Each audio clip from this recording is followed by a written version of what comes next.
Welcome back to Kinda Funny's Harry Potter in Review. That's right, we are ranking and reviewing every movie in the Harry Potter cinematic universe. I'm Tim Gettys. That's Andy Cortez. Good morning. We got Kevin Coelho. Good morning. We got Nick Scarpino. Good morning. Aloha more, everyone. A beautiful shirt that I'm very jealous of. You can have it after I'm done with it. Okay, I appreciate that. Right off your back? Yeah, take it. I'm not stinky.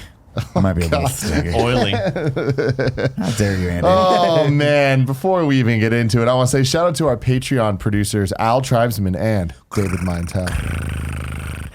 Danny boy. I'm mind free. Thank you, Kevin. Thank you. That's what I was. No, we have a new one for here. Tribesman because he's the hunter. Oh, the predator. okay. But he also said David Mintel, though. We can't. I got it. But you know what? Mintel's Mintel's there. been getting enough love from us for the last 15 months. I don't think It's because so. he's been supporting for a long time. Thank you. It's Al Thank you. Man Tribesman's time. Show me a trick. You can also go to patreon.com/kindafunny to get this show ad-free and to write your haikus in review that we will read on the show. Or you can just wait and watch it. You can watch it live on twitch.tv/kindafunnygames or watch it later on youtube.com/kindafunny or roosterteeth.com, or you can listen to it as a podcast. No matter what you do, we appreciate you and your eyes and ears. So thank you very much for that. Today, we are talking about Harry Potter and the Half-Blood Prince. Released on July 15th, 2009, directed once again by David Yates, who from here on out, he's the man with the plan, Andy. The man with the plan. Is he? So he's like their Kevin Feige?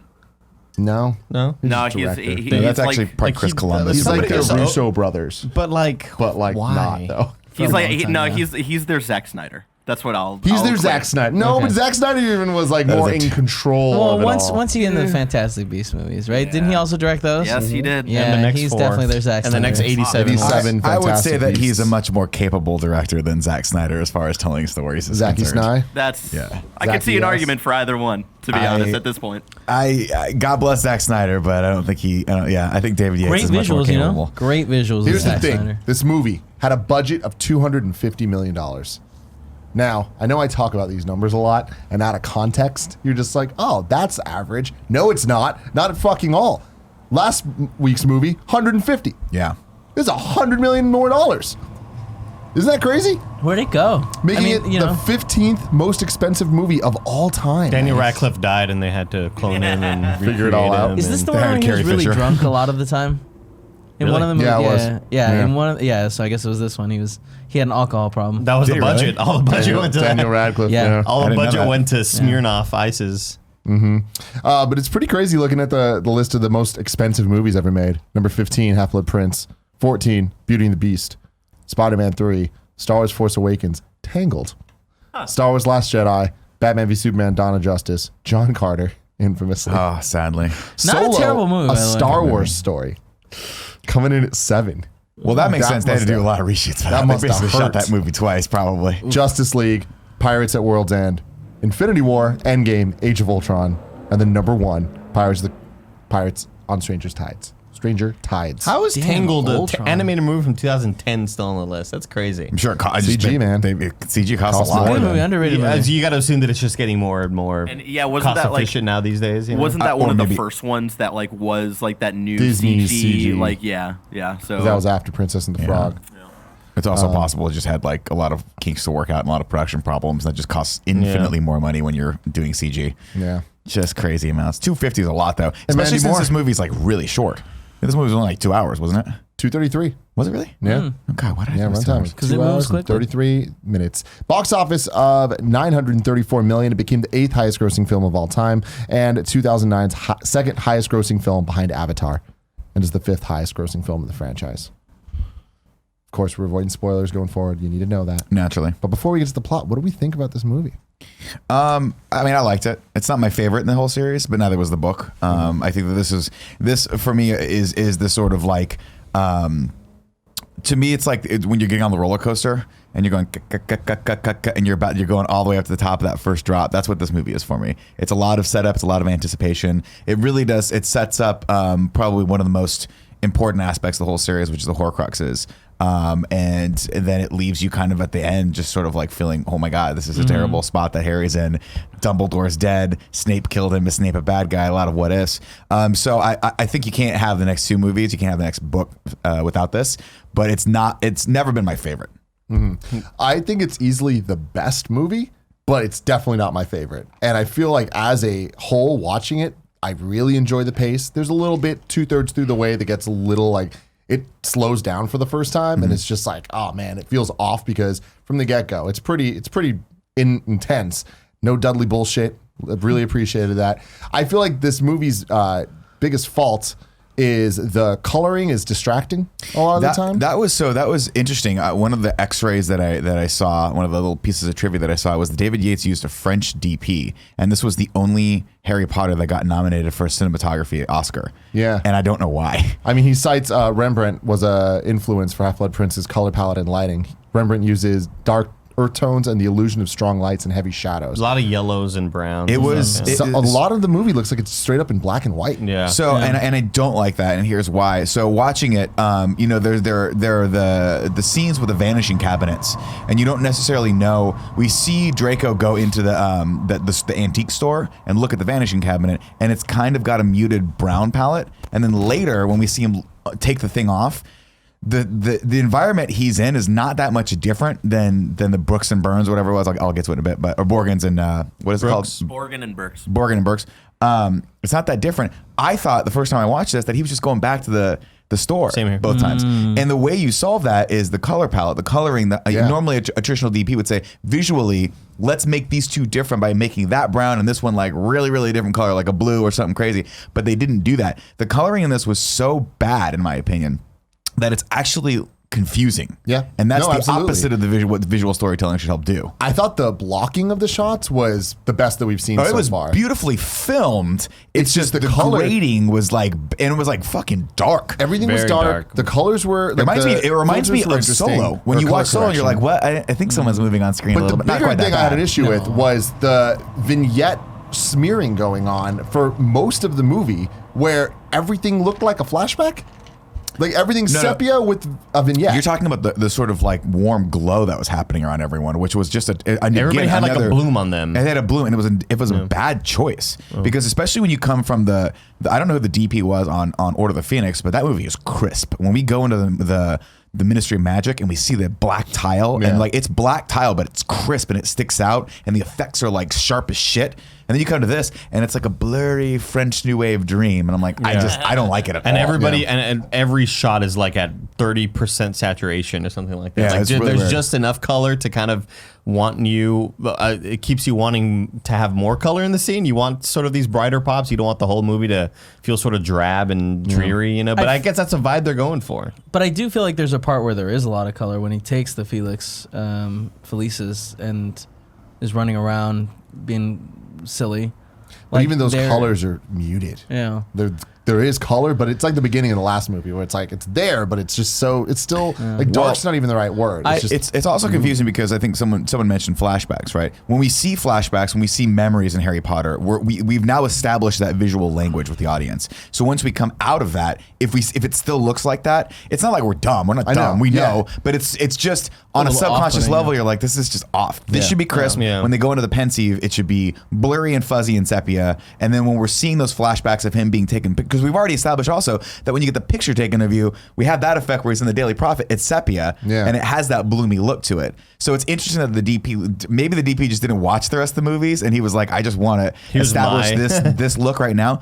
And to be fair, I think the movie is shot framing wise beautifully. Totally. And that's my thing is like the framing, the special just the effects, grading. the CG, Bad. so much of it. I'm like, wow, this is really good. I'm believing in the magic for the first time in this series. Like the shot when they're in the beginning where there's the house and it's all messed up and it's kind of reforming. Yeah. And when he gets up and he's In the like chair, that's in the awesome. I love that effect. It's like when it first happened, I was like, ugh, this is the Roald Dahl bullshit that I don't like about this. But pretty quickly, I'm like, oh, there's a practicality to this that like I believe in. Yeah. That's cool. And I'm like, they did a really good job, I think, of being finally making this a grown-up magic world. And I loved opening it with the Dementors and shit coming to London. I'm like, this is cool as hell. Like I love the way that it looked. The Death Eaters, yeah. Loved that. Looked super rad, and I believed in it. And from the moment this movie started with them coming through, I'm like, oh, I'm in. What's going on? 3 minutes into this movie, I'm like, I'm already enjoying this more than some of the other ones. And I feel like that pace continues for the majority of this movie. I feel like plot-wise, this one lacks a kind of overarching like goal in a way that the other movies had. But the more I think about it, I'm like, I can't really use that as a complaint against this movie because I use the kind of just monster of the week plot as a complaint for the other ones. Right. So it's interesting to me. But I think my biggest criticism of this one is it shouldn't have took 6 movies to get here. And when we see the love connections happen, of which there's a lot, I'm into them. But I'm like, but these weren't really set up the last 5 movies.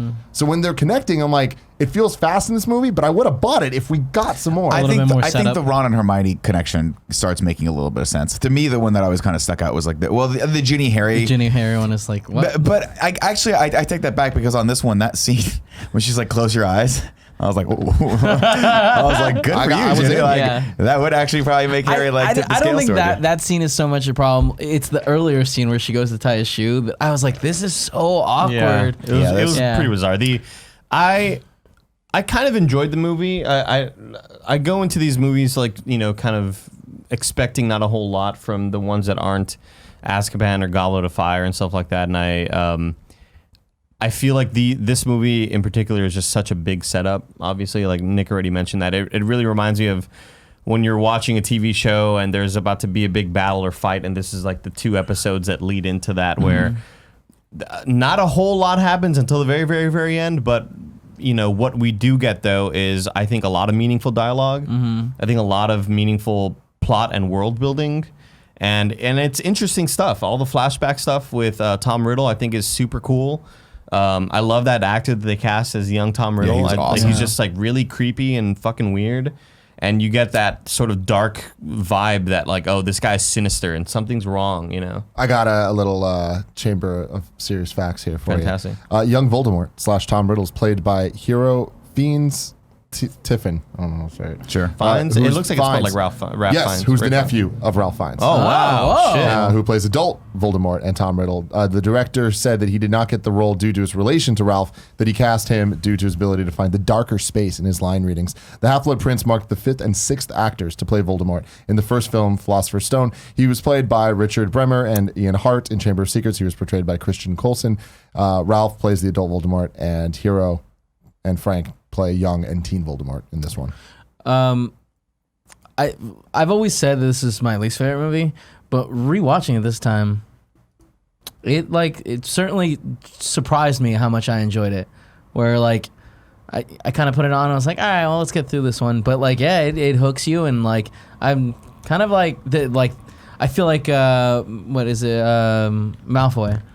Draco, like I feel like his acting's phenomenal in this one. Like we get some solid moments of him breaking down. That's one of the good things about the movie is that you actually start to flesh out Draco as a real character for the first time in 6 movies. He's not this like piece of generic shit bad guy. generic bad guy. He's he's probably actually the most fascinating character in the whole thing because he's very conflicted. You start to get the feeling about 3/4 through, you're like, or actually even halfway through, you're like, he doesn't want to do this thing he has to do, but if he doesn't do it, he's going to die. And I love that dynamic between him and Snape, and how Snape's like, I'm going to make this vow, I have to, and it's not because I want to vanquish Voldemort, it's because I want to save Draco, which is crazy, and that says so much about Snape's character. And that's my thing is like I've known the spoiler forever because you can't get away from that. I had no idea how it happened. I had no idea the setup. I had no idea what happened after, and I was just like, "This is so fucking cool." And in the book, you are really fun. They do leave you with that like. I mean, you kind of get the feeling that you're like, okay, Snape's doing it to save Draco, but there is a level of doubt where you're like.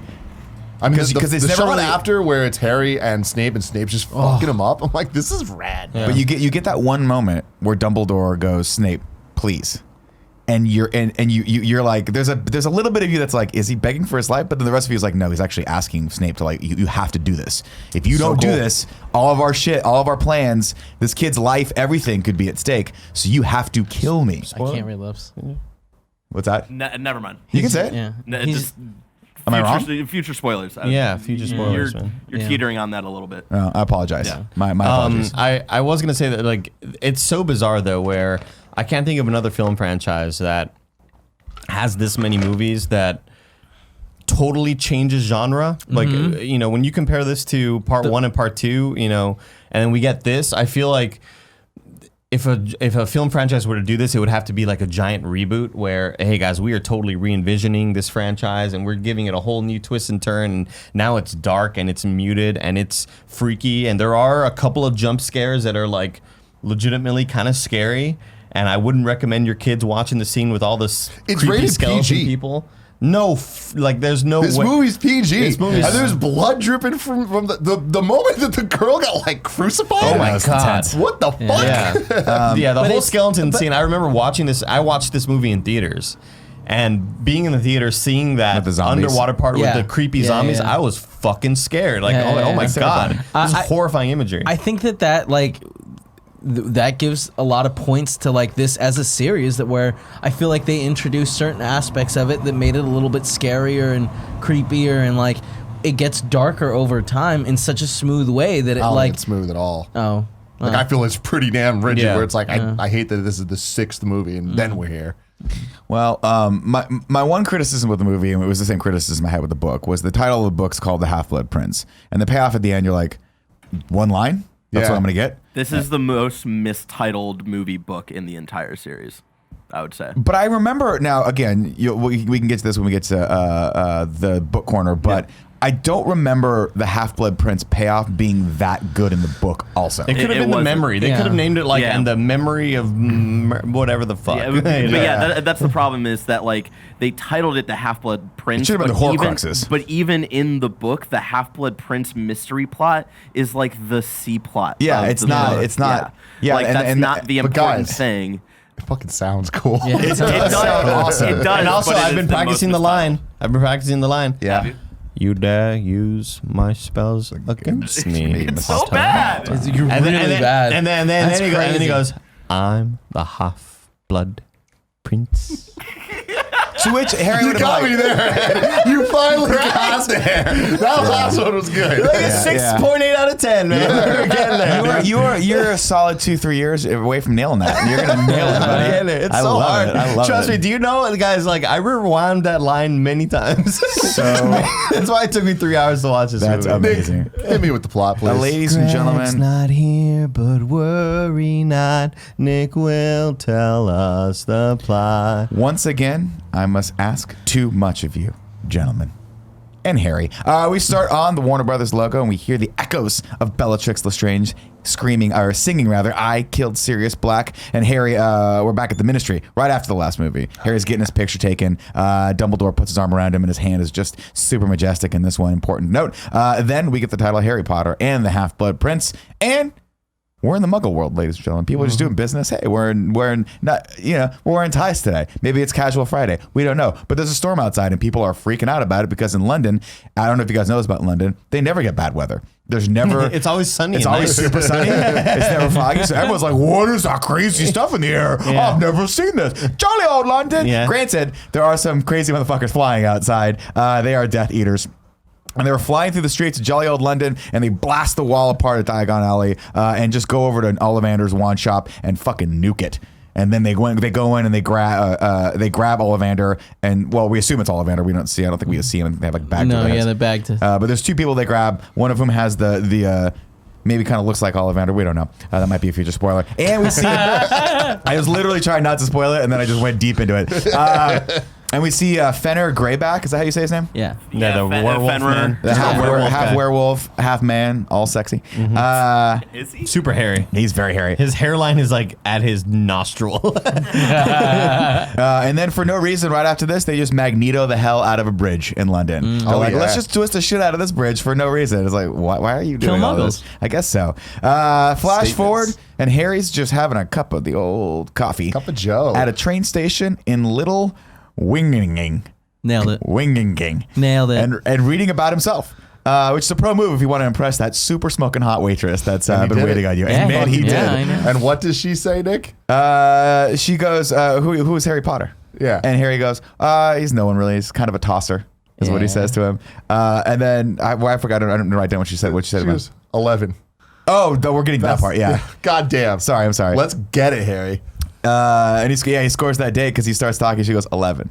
Which is when she gets off. And Harry is probably going to get off about 30 seconds after that. Outside, shit's getting kind of cold. And a train starts passing and Harry starts freaking out. But Rest, don't worry, ladies and gentlemen. It's just good old-fashioned Dumbledore just hanging out there in his Dumbledore PJs. You'd think, like, maybe put a pair of pants on, man. Okay, you look like a fucking wizard. He's the most powerful wizard out there. You look like a wizard. He's got nothing to prove. Yeah, exactly. Dumbledore tells Harry he's been reckless, and then shows him his creepy old dead hand. And Harry's like, ew, but doesn't really ask about it, which is weird. Because Tim, if you came to work one day and your fucking hand was black, I'd be like, What's going on there? Did you have a conversation about this, Tim? Well, he kind of said. He said, I've been reckless too. Yeah, whatever. This story's good. He's like, all right, cool. And then Dumbledore goes, hey, man, just take my quick pimp arm. And Harry looks back at the cute waitress who's waiting for him. At this point, I'd be like this. Listen, dude. I'd be like, let's break this down for a second, Dee Dee. I've been through a lot. Dumbledore. Okay? All right. Oh, Dumbledore, sure. Yeah. Listen. Uncle Harry's Why are been you through doing a a lot lot. of stuff I with don't your know. tongue? He's Listen. doing it with his throat, Okay. too. Did you see that? Listen to me. Uncle Harry's been through a lot, Dee Dee, okay? Can this shit just not wait one more hour? Can I not have a fucking minute to have happiness with this girl that's clearly into me? Like, the worst thing that could possibly come from this, I get free coffee for life. You see what I'm saying? Sure, yeah. Best thing? We're just cramming into each other. You know what I mean? Yeah. I'm a teenager. She's a teenager. It's all legal. I All thought right. you were about to deep throat that microphone, dude. You were about to swallow it like an Christ. anaconda. I'm so mad about this. It was upsetting. It's And he upsetting. gives him a little speech, too, where he's like, you can't do that, you know? Yeah. We got more important things to do. And it's just like, bro, Dee-Dee. be cool. Yeah, come on, you know? Good Of course, old Dee Dee. Harry takes Albus's arm and they apparate over to an old creepy house that's been super ransacked. The ceiling is leaking blood, which Dumbledore doesn't hesitate, just put in his mouth, just Yeah. lick, right? Off of Harry's head. Just I'd be like, dude. Was it off his let's- head? I'd be like, Yeah. let's Yeah. take stock of what just I don't happened. remember that. That's I crazy. left potentially the best date of my life for you to lick blood off my head. Fuck this world. down ass Fuck the place. wizard. I would call Voldemort, but like, also you win. there's blood on my head. Yeah. Yeah. Which is not where I wanted to be. Realizing, of course, that it's been staged, Albus goes over to a little armchair and pokes it. And it changes into Horace Slughorn, and I love this effect because it kind of looks practical, but it's not really practical. But Right. it's such a well done effect. It looks like when you see those gifs of the little kids as like Transformers. Yeah. And they're like on the ground and they stand up and then they come back down. Of course, Horace is hiding because he's been getting some rather aggressive offers from the Death Eaters to come join their gang, and he's like, I don't want to do that, and it's only a matter of time before they get really, really aggressive with it. So I've just been hopping from Muggle house to Muggle house, dodging them, and then we get a fun scene where Dumbledore's like, should we put everything back together? And he does it, and they put everything back together, including, for whatever reason, Horace's Slughorn's shelves of fame, which I guess he just brings with him to every Muggle house that he goes to. Yeah. He's a little obsessed. He's a little weird.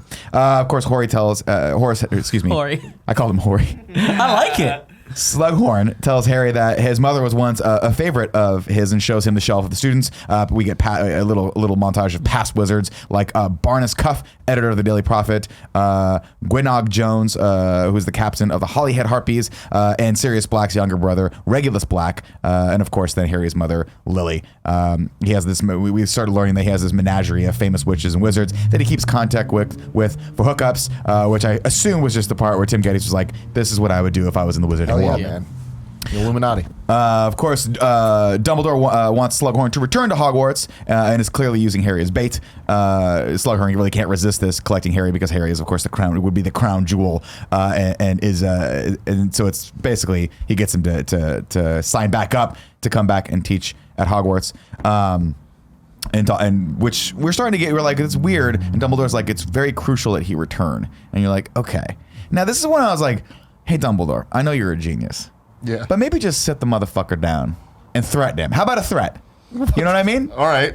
I'm just Why? saying, like, That why, just seems why do we lame. have Bait. The best why do we live have to bait go ever. through a whole year of trying to con this You're guy saying stealing his It's the memory. long play. I don't when think- you sit his ass down and go, it's either me or Moody you're going to deal with. Good cop, bad cop. Okay? Moody comes in, looks a lot like Kevin. Kevin comes in, takes his leg off, hits him in the fucking head with it. Jeez, I Oh, can you see give it. him some of that truth serum. Truth serum. Give him some of that truth potion. Vericellism. But he already There it's changed assumed. his memory, so I don't think it's as easy to extract as possible. He's a powerful wizard. Shout outs Forget to everything you know. Shout outs to Also. that like when they're actually watching and it gets all like and it's like, oh, I love that. That's so it's cool. distorted. Yeah, it's really well done. Of course, Dumbledore, as they walk away, Dumbledore apologizes from taking him away from Little Wing gigging, but tells him he can't return. Harry's like, it's cool. I'll just go back tomorrow and make up an excuse. And I'm like, Harry, women don't like that, but it's cool. Maybe you'll play the bad guy character. Anyway, and Dumbledore's like, you can't. Sorry. You can't go back there. Nah, dude. Shit's It's been going time. crazy, and we got to go back to Hogwarts. And Harry's like, well, shit. Now I'm never getting laid. I'll never use my penis, and I'll just have to pretend like my wand is my penis sometimes. Let's see.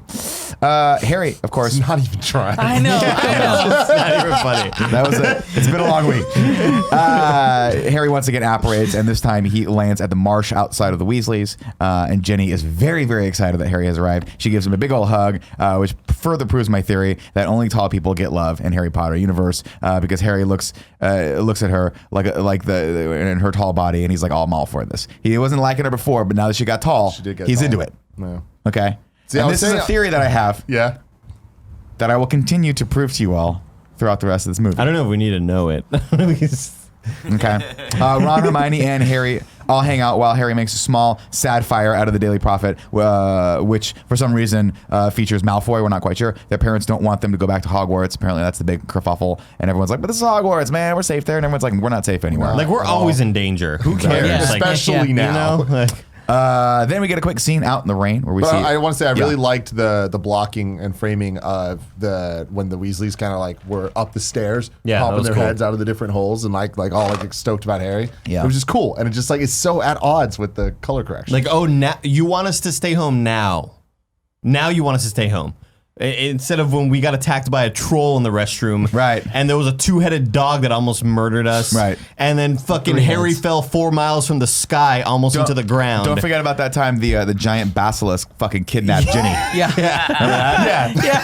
Yeah, that was a big one. Remember when your daughter got kidnapped by a fucking giant snake? Yeah. Yeah. And Think then, about that. and then the goddamn red bird had to cry on my arm so I wouldn't die. So I wouldn't fucking Now's die. the time. Now we can't Jesus go back. It's a great call. dude. Of course, we get a quick scene out in the rain. Narcissa Malfoy and Bellatrix Lestrange knock on a door, which Wormtail answers, and then they walk into a lounge and meet with none other than Snape. Snape lets on that he's still ride or die Death Eater. Narcissa has come to ask, of course, for Snape's help with something that Draco has to do. She wants him to help Draco, who is being recruited into the Dark Lord's service for what we do not know yet. Snape offers to help, but Bellatrix goads him into making an unbreakable vow. She's like, words are fucking useless, man. You got to put up or shut up, make the unbreakable vow. To which Snape does not hesitate, and he does. It was such a cool, like, fucking, well, bet on it then, dude. Yeah. Put money down. $12 on it then. Yeah. They go the extra mile to clarify that Snape is now on the hook. If Draco doesn't perform the deed, he has to do it. And we get we get the picture that this is not going to go good for Snape. It's also really cool that it leaves the scars on the So cool. hand. So cool. Yeah. So Great rad. visual. Yeah. It has, like, a certain sort of practicality in this world, you know? Like, it looks like it's actual sort of, like, fabric around them. It's really cool Pinky looking. promise of the future. Yeah. Or you reminded me of the little Chinese finger traps. Is that PC to say anymore? Chinese finger traps? That's what they're called. That's what they were. Okay, I wasn't sure. I don't There's know. finger traps. It's a dangerous world. It is a dangerous world. You ever watch the More Addams dangerous Family? than Harry Potter. It's super dangerous. That's You why watch we the should never Addams go to Family, school. and they had like a metal one that It like clamped on and never Oh, let go. yeah, that was a good movie. I love that. movie. We're, of course, back at the joke shop in Diagon Alley, and despite the world outside being utter shit, Fred and George are doing Figured it gangbusters. out, man. Man, They they got have it. figured out that entertainment is recession-proof, and they are going for it. Where do they Talk get the about- funds for this shit? Well, they'll hold clarify on. eventually. We lost. Lost feed. Are you no. still hearing audio? I'm still hearing audio. Okay, cool. What the fuck? see what chat We're says. back. We're back. We're back. We're back. Like the actual camera never turned off. Oh, it's gone again. Oh no, are we losing the switcher again? Everybody's saying audio is good, Oh Yeah. god. but Oh. Yeah. Oh wait. It's the laptop. It looks like. Yeah, hold on. Fixing it. Give us Hold a on. second. He's working on it. Yeah. Lumos. Lumos Maximus. I like that we have this. Who drawing was of Steven. that? It's kind of Snape Good drunk. one. Okay, Unbuddy drunk Snape. bubble. Do you need me to come over, Barrett? Oh, hold on. Give me a second. I say just get rid of the laptop. Turn off on air 4. There it is. I think there must be something wrong with that decimator. We'll figure it out afterwards, though. Lumos Maximus. We're back to this. Oh, I was gonna say audio reparo. I did have this joke I was working on, guys. If you Yeah. don't mind, like I was gonna say, like Harry, Harry's super into virtual reality, but his thing Yeah. broke, so he was like Oculus Reparo. It's pretty good. That was really good. Thanks, I guys. like it. You're welcome back to the show. I'm glad you didn't have to like work it into the, you know. Thanks, man. That was like 5 movies ago. Fred and George, of course, give Jenny shit for dating Dean Thomas, that little fucking pervert. Fucking Dean Thomas. And, He is a pervert. Why is he a pervert? And then Lavender Brown says, "What's up?" to Ron, and Ron says he was like, "I don't understand what that all is about," and all the rest of us were like, well, "We do." He reminds me. Why he is Ron reminds me- such an He idiot? reminds me of Ryan Phillippe from Cruel Intentions. Dean Thomas? Yeah. Really? I mean, Yeah. right? The guy with the kind of No, curly, light colored hair. I see it. No, I think you we're guys are talking about the same you guys one. thinking of Cormac McCarthy. You're thinking of Cormac Oh, wait, yeah. McCarthy. No, you're right. That's the Yeah, guy. yeah. Dean Thomas is does not look anything like Ryan Phillippe. guy. They're both pretty. You guys are really They look anything like that. No, I will say real quick another Rather the fact here. actor. In previous films, Lavender Brown had been played by black actresses Kathleen McCallie and Jennifer L. Smith in Chamber and Prisoner. The change of her race as the character moved into a main role was not well received, to say the least. No shit. I didn't even catch that. I guess Me neither. Well, yeah, that's the thing. She's like, only no a one- background character Yeah. in like the other movies. The kids walk past Ollivanders and notice it's been blown out, and they spot Draco and Narcissa, who follow them, and then they follow them down a dark alley past a wanted poster for Fenrir Greybeard. Harry scales the building like fucking goddamn Tobey Maguire from Spider-Man 1 and looks into Borgin and Burke's. Like, it was weird. He was just like, I'm like, how? I mean, we just Maybe saw. he missed his Didn't we calling. didn't we just see him on the top? No, we literally. He's like scaling it I up. know the Spider-Man scene you're talking about, but we didn't. Boom, boom, boom, boom, boom, boom, boom, Spider-Man. And the PS1 graphics. Yeah, it was pretty bad. Harry scales the building and looks down into Borgin and Burke's, where he sees Malfoy delicately caressing an ornate cabinet, which kind of looks like a giant version of the puzzle box from Hellraiser, which is weird. Then we're back on the train. Luna Lovegood is passing out copies of the Quibbler, and she's still super fucking weird. And then she's like, "Get out of here!" I'm like, "Get out of here with all that fucking Raxburg shit." What is it? Raxburg shit. She's like, "What's Raxburg? They affect your brain." And you're like, you're so weird. You don't know. That's not a real fucking thing. Was that so on the back of the magazine there was an ad for like send in to get these glasses, which she uses later to see things that are floating around Harry while he's invisible. So was that like tie into that? Yeah. I liked it. What I like about this is obviously I'm giving her shit for this quote unquote made up thing that no one knows about, but then it turns out it is real. And so you're like, oh, maybe Luna does kind of have a couple fucking couple up on these other piece of shit kids that are hiding her shoes. Also, if I were a senior and I figured out that someone else was hiding her shoes, take that kid up into the prefect's lounge upstairs in that bathroom, just fucking dunk their head a couple times in the toilet. Let him, you want to talk to Morty Myrtle? You little fucker. You know what I mean? Little fucker. Damn. I don't also, like boys. Here comes Moni Myrtle. Just I like Yeah, you heard you got to go up in that bathroom, jerk off in front of Morty Myrtle. Oh my God. She's into it. She loves it. I was gonna say I like that every time we see her reading the Quibbler. I think she's just holding it this, but every other time she's reading it upside down. I just think that's a fun little thing that she always does. Another quick little thing here is Ginny's talking to Dean Thomas on the train, and he's super tall. I'm just saying. It's bullshit. Do super tall people, are they the I'm only seeing ones the that theory. deserve love in Harry Potter? I don't know. That's all I'm saying. Wow. In their cabin, Harry, I put HHR, Harry, Hermione, and Ron theorize about Draco's intentions. Draco's going to be a Death Eater. HHR is really rad. Yeah. Don't they know? But he's like, but they don't know what they saw. It could have been their version of taking the college kids to IKEA. You know what I mean? We don't know here. We don't know what moms do. Maybe they're just shopping for like later. And Harry's like, no, he's a piece of shit. So Harry's like, fuck it. I'm gonna get some air. But he takes his cloak of invisibility with him, and then boom, a smoke bomb comes off. Presumably one of the ones he got from Fred and George's joke shop, and he heads over to Malfoy's seat. Malfoy, he overhears him alluding to not having to go to Hogwarts anymore after this year. Then clearly spots Harry sitting above in the rack above. He's just like, good job, Harry. Way to be a fucking super spy. When the train stops, Harry's nowhere to be found. But you can't sneak one past old Draco Malfoy, who looks up. He's like, hold on, let me just hang back for a little bit. And then baller style. Is just, there like, anything shuts the door. cooler And then than that moment? Yeah. Closes all the curtains. Closes Fuck everything. yeah, man. And then petrifies the shit out of Harry. Talks shit and then stomps on his face. Fucking Jesus. harshly PG movie. kicks Yeah. him in Yeah. the nose, breaks his nose. He leaves Harry on to rot basically on the way back to London. Thankfully, Luna has those 3D glasses from the magazine, and we see Wuxperks, which are swarming around Harry. She comes to his rescue, and together they walk back into Hogwarts, where Professor Flitwick greets them and tells them all about the Aurors who are added around Hogwarts for added security. Filch gives Draco Malfoy shit for using his father's pimp cane, but we see that Snape We see that Snape is kind of coming to his rescue there. Luna offers to fix Harry's nose, but at this point I was like, have we learned nothing from Gilderoy? Why not just let Madame Pomfrey Luna nailed fucking it. fix shit, okay? Luna of course, nailed it. Luna is actually Why pretty is she capable, fixing and so many broken toes though? She was like, I've only done toes, but it's the same. Because she only walks around in her bare feet because her shoes get stolen. Yeah. Oh, and Think she's about bringing her it. toes. Building. Wow. And I love this line. I love this line, and I love the Luna Brilliant. character because it works. And Harry's like, "Oh, how do I look?" And she goes, "You look exceptionally ordinary." And that's such a great thing to say to someone. What a great backhanded compliment. Harry walks. Also, sorry, real quick. This is the moment where Snape's like, "Stop checking him.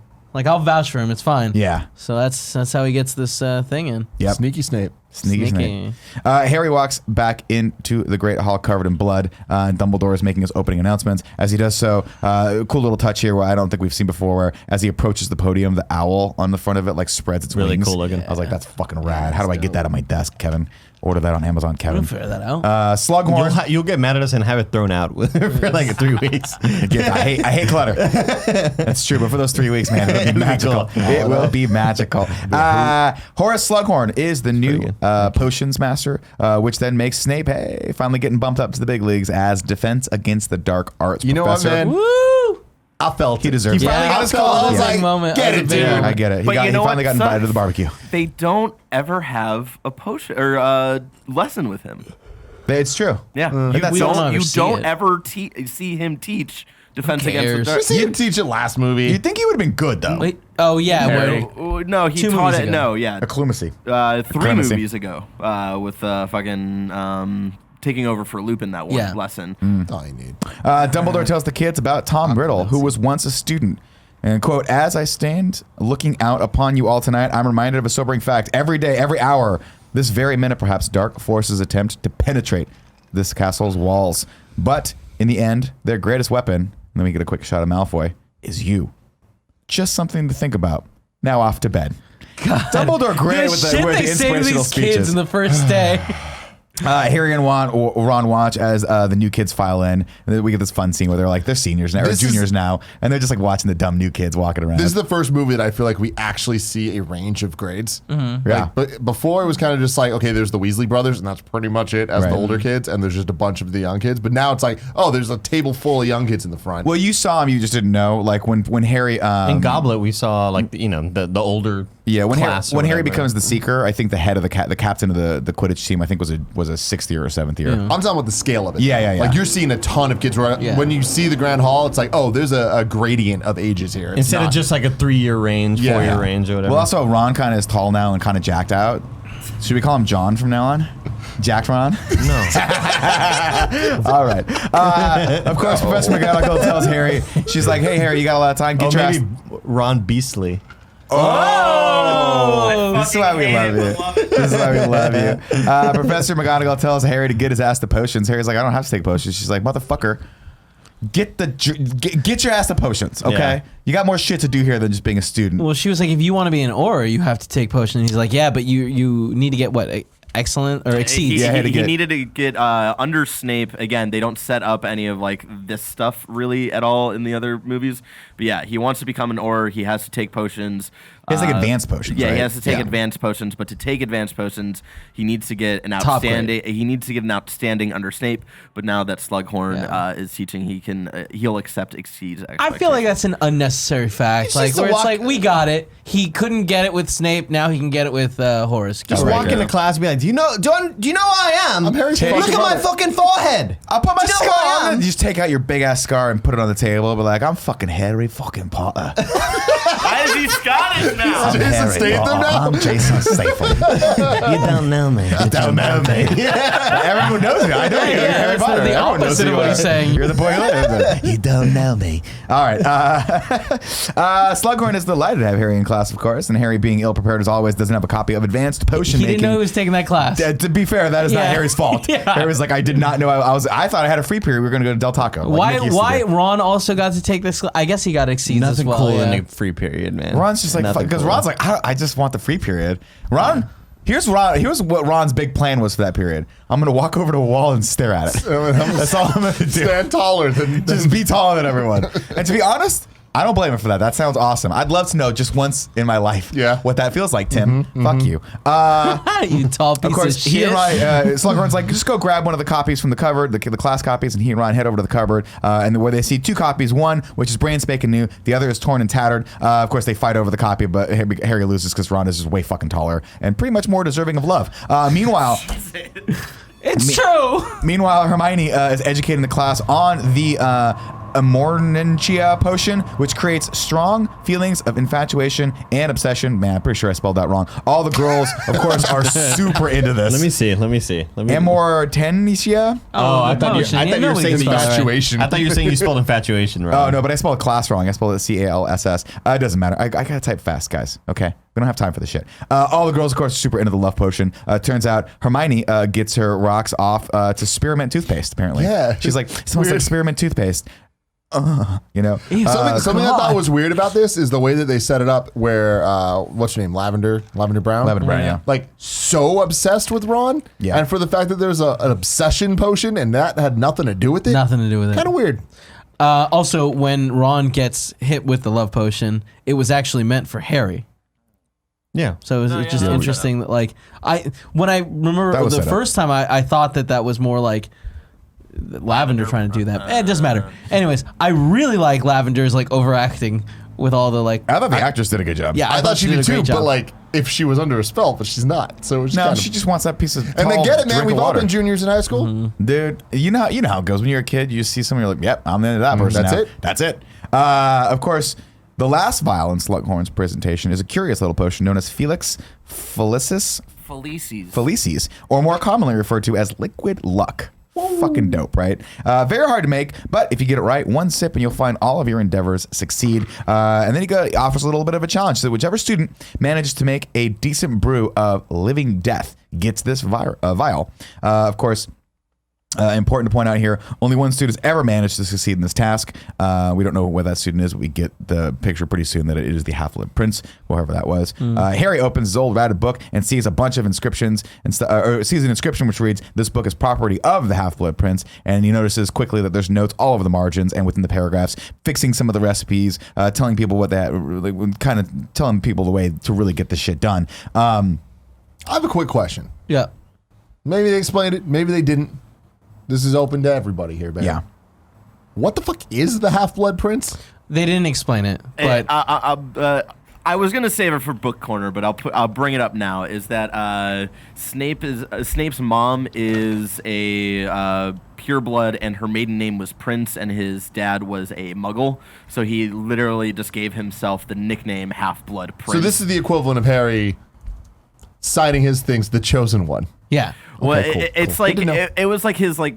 Yeah, he gave himself like His own little moniker. like little moniker because he's looking up at the time to people like Voldemort and becoming a Death Eater and all that stuff. So that was like his own like self-given title. And you're my little Half-Blood Prince. Thanks, Tim. It reminds me of like when you'd see old MySpace names and it was Yeah, like that's exactly right. like- With X's like, next to it. like yeah. XX, like Carcass, whatever the fuck, and it was like Alfredo's name was Dying Breed. Oh, that's And cool, my brother man. thought I was Dying Bird. But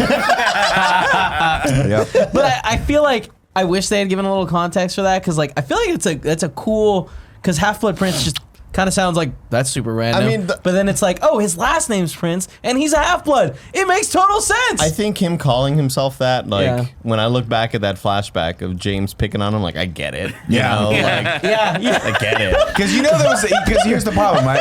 Everyone was like, just leave him alone, until there was that one time at lunch where he was like, "I shall be ever forever known as the Half-Blood Prince. Prince. And then James looked at Lupin and was like, we gotta fuck this kid. this kid We up. gotta fuck this kid up, man. This kid sucks so bad. I gave him a He chance. sucks so bad. I was giving him a chance, bro.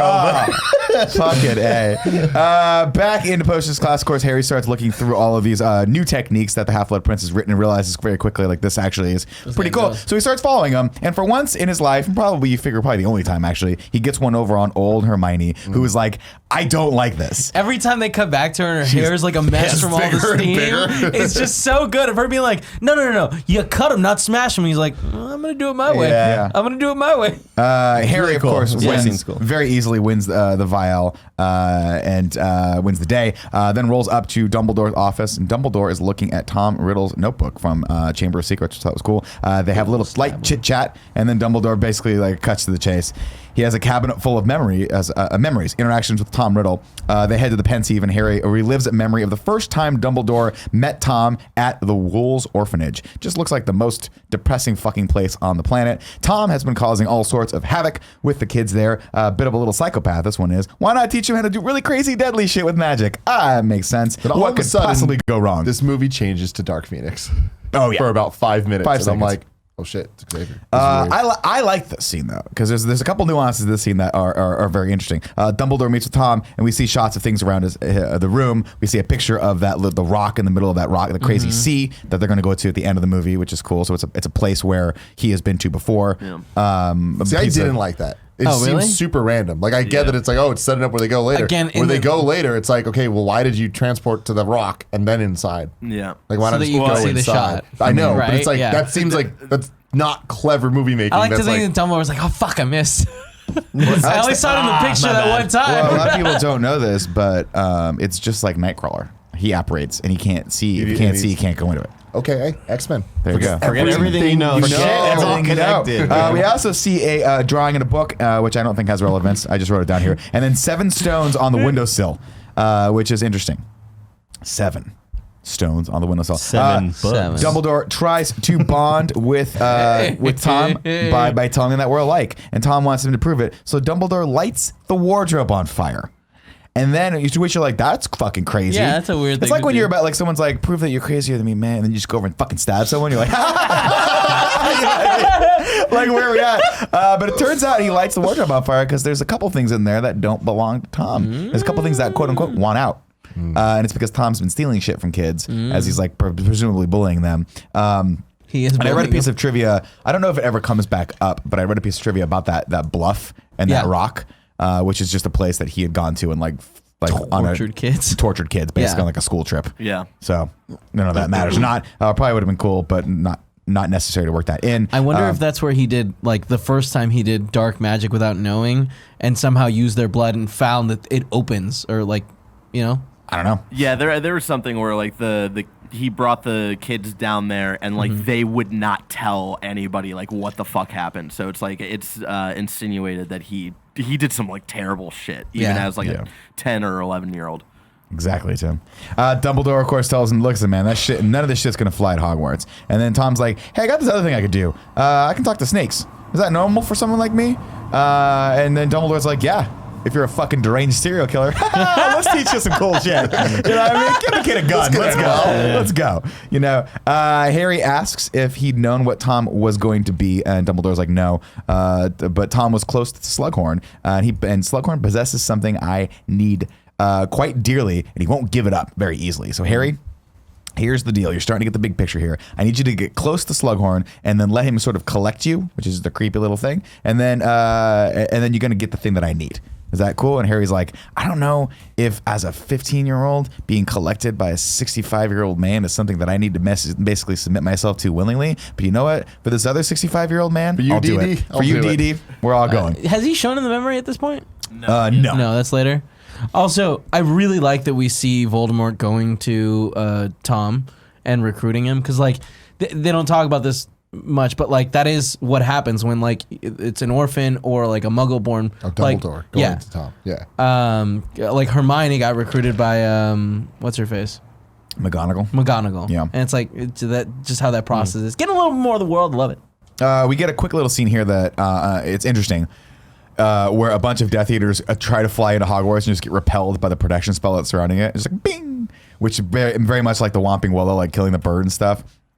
You'd think it's a little weird, but whatever. I'd be like, sure, okay, we need like an army out here. Well, This is what's gonna happen. They It's like the introduced shield in Black Panther. It's cool. Yeah. That's exactly what Episode They, one. they introduced that when they were bringing the kids in, right? The first time, and there was a moth that like hit it and goes Hit the fence. Yeah. Earlier in this movie. No, it's not that the shield itself is weird. It's just that you'd think if these kids were living under the constant threat of Death Eaters, like literally at the gates, knocking at the gates, maybe that we'd have more people like killing these things. You know what I mean? I don't know. It was just weird. It kind of stuck out for me. Anyway, later that night, Malfoy lurks up into the upper quarters of Hogwarts to a secret room, which it's established later is the room of requirement, with another vanishing cabinet in it. We don't know what that's called yet, but I just put it in here for shits and giggles. It's a bit confusing because again, it looks like Borgin and Burke, but the color grading here is ever so slightly different. We kind of because it's like we get that at Hogwarts, I guess.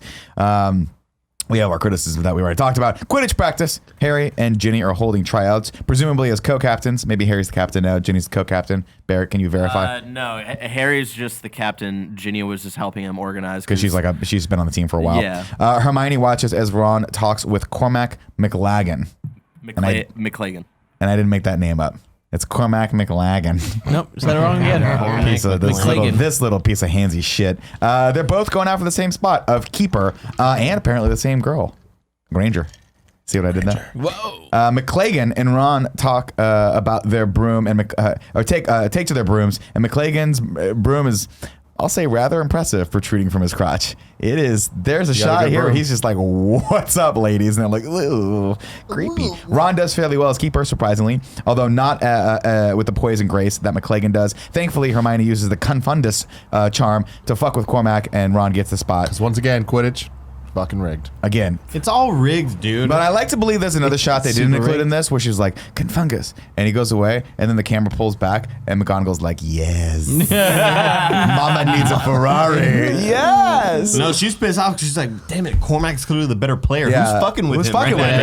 And if I was Cormac, I would have been like, who did that? Like, I didn't move. My brother did that. It's bullshit, So dude. stupid. Why do they even play sports In anymore? the book, like Cormac is like, give me another fucking round. Yeah. Like that was bullshit. Yeah. And because he's so big and imposing, Harry's like, no, please go away now. With all this dark shit happening and them still playing sports, it really reminds me of like the Yankees playing in Interstellar, where like nobody cares anymore. Yeah. People act like they still care about Right. baseball or like Quidditch, but like there's a lot of dangerous shit happen. Kids have died in the past few years. Yeah. Like, you know, Well, people need We the need to get our sport. mind It's off of cathartic. things. It's Yeah. cathartic. Later that night, Hermione gives Harry shit about his potions book because he's super obsessed with it. And then Ginny gets away from him, and they figure out that it's property of the Half-Blood Prince. And he's been obsessed with this thing for weeks, barely letting it out of his sight. And Hermione has been doing some research and can't find anything about the Half-Blood Prince. She's like, who the fuck is this guy?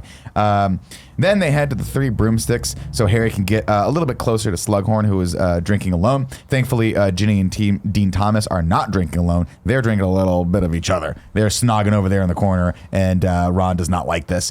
We get a quick momentary glimpse of Draco as he goes up to the top floors. But what's he then- doing up there? We'll have to find out in just a second.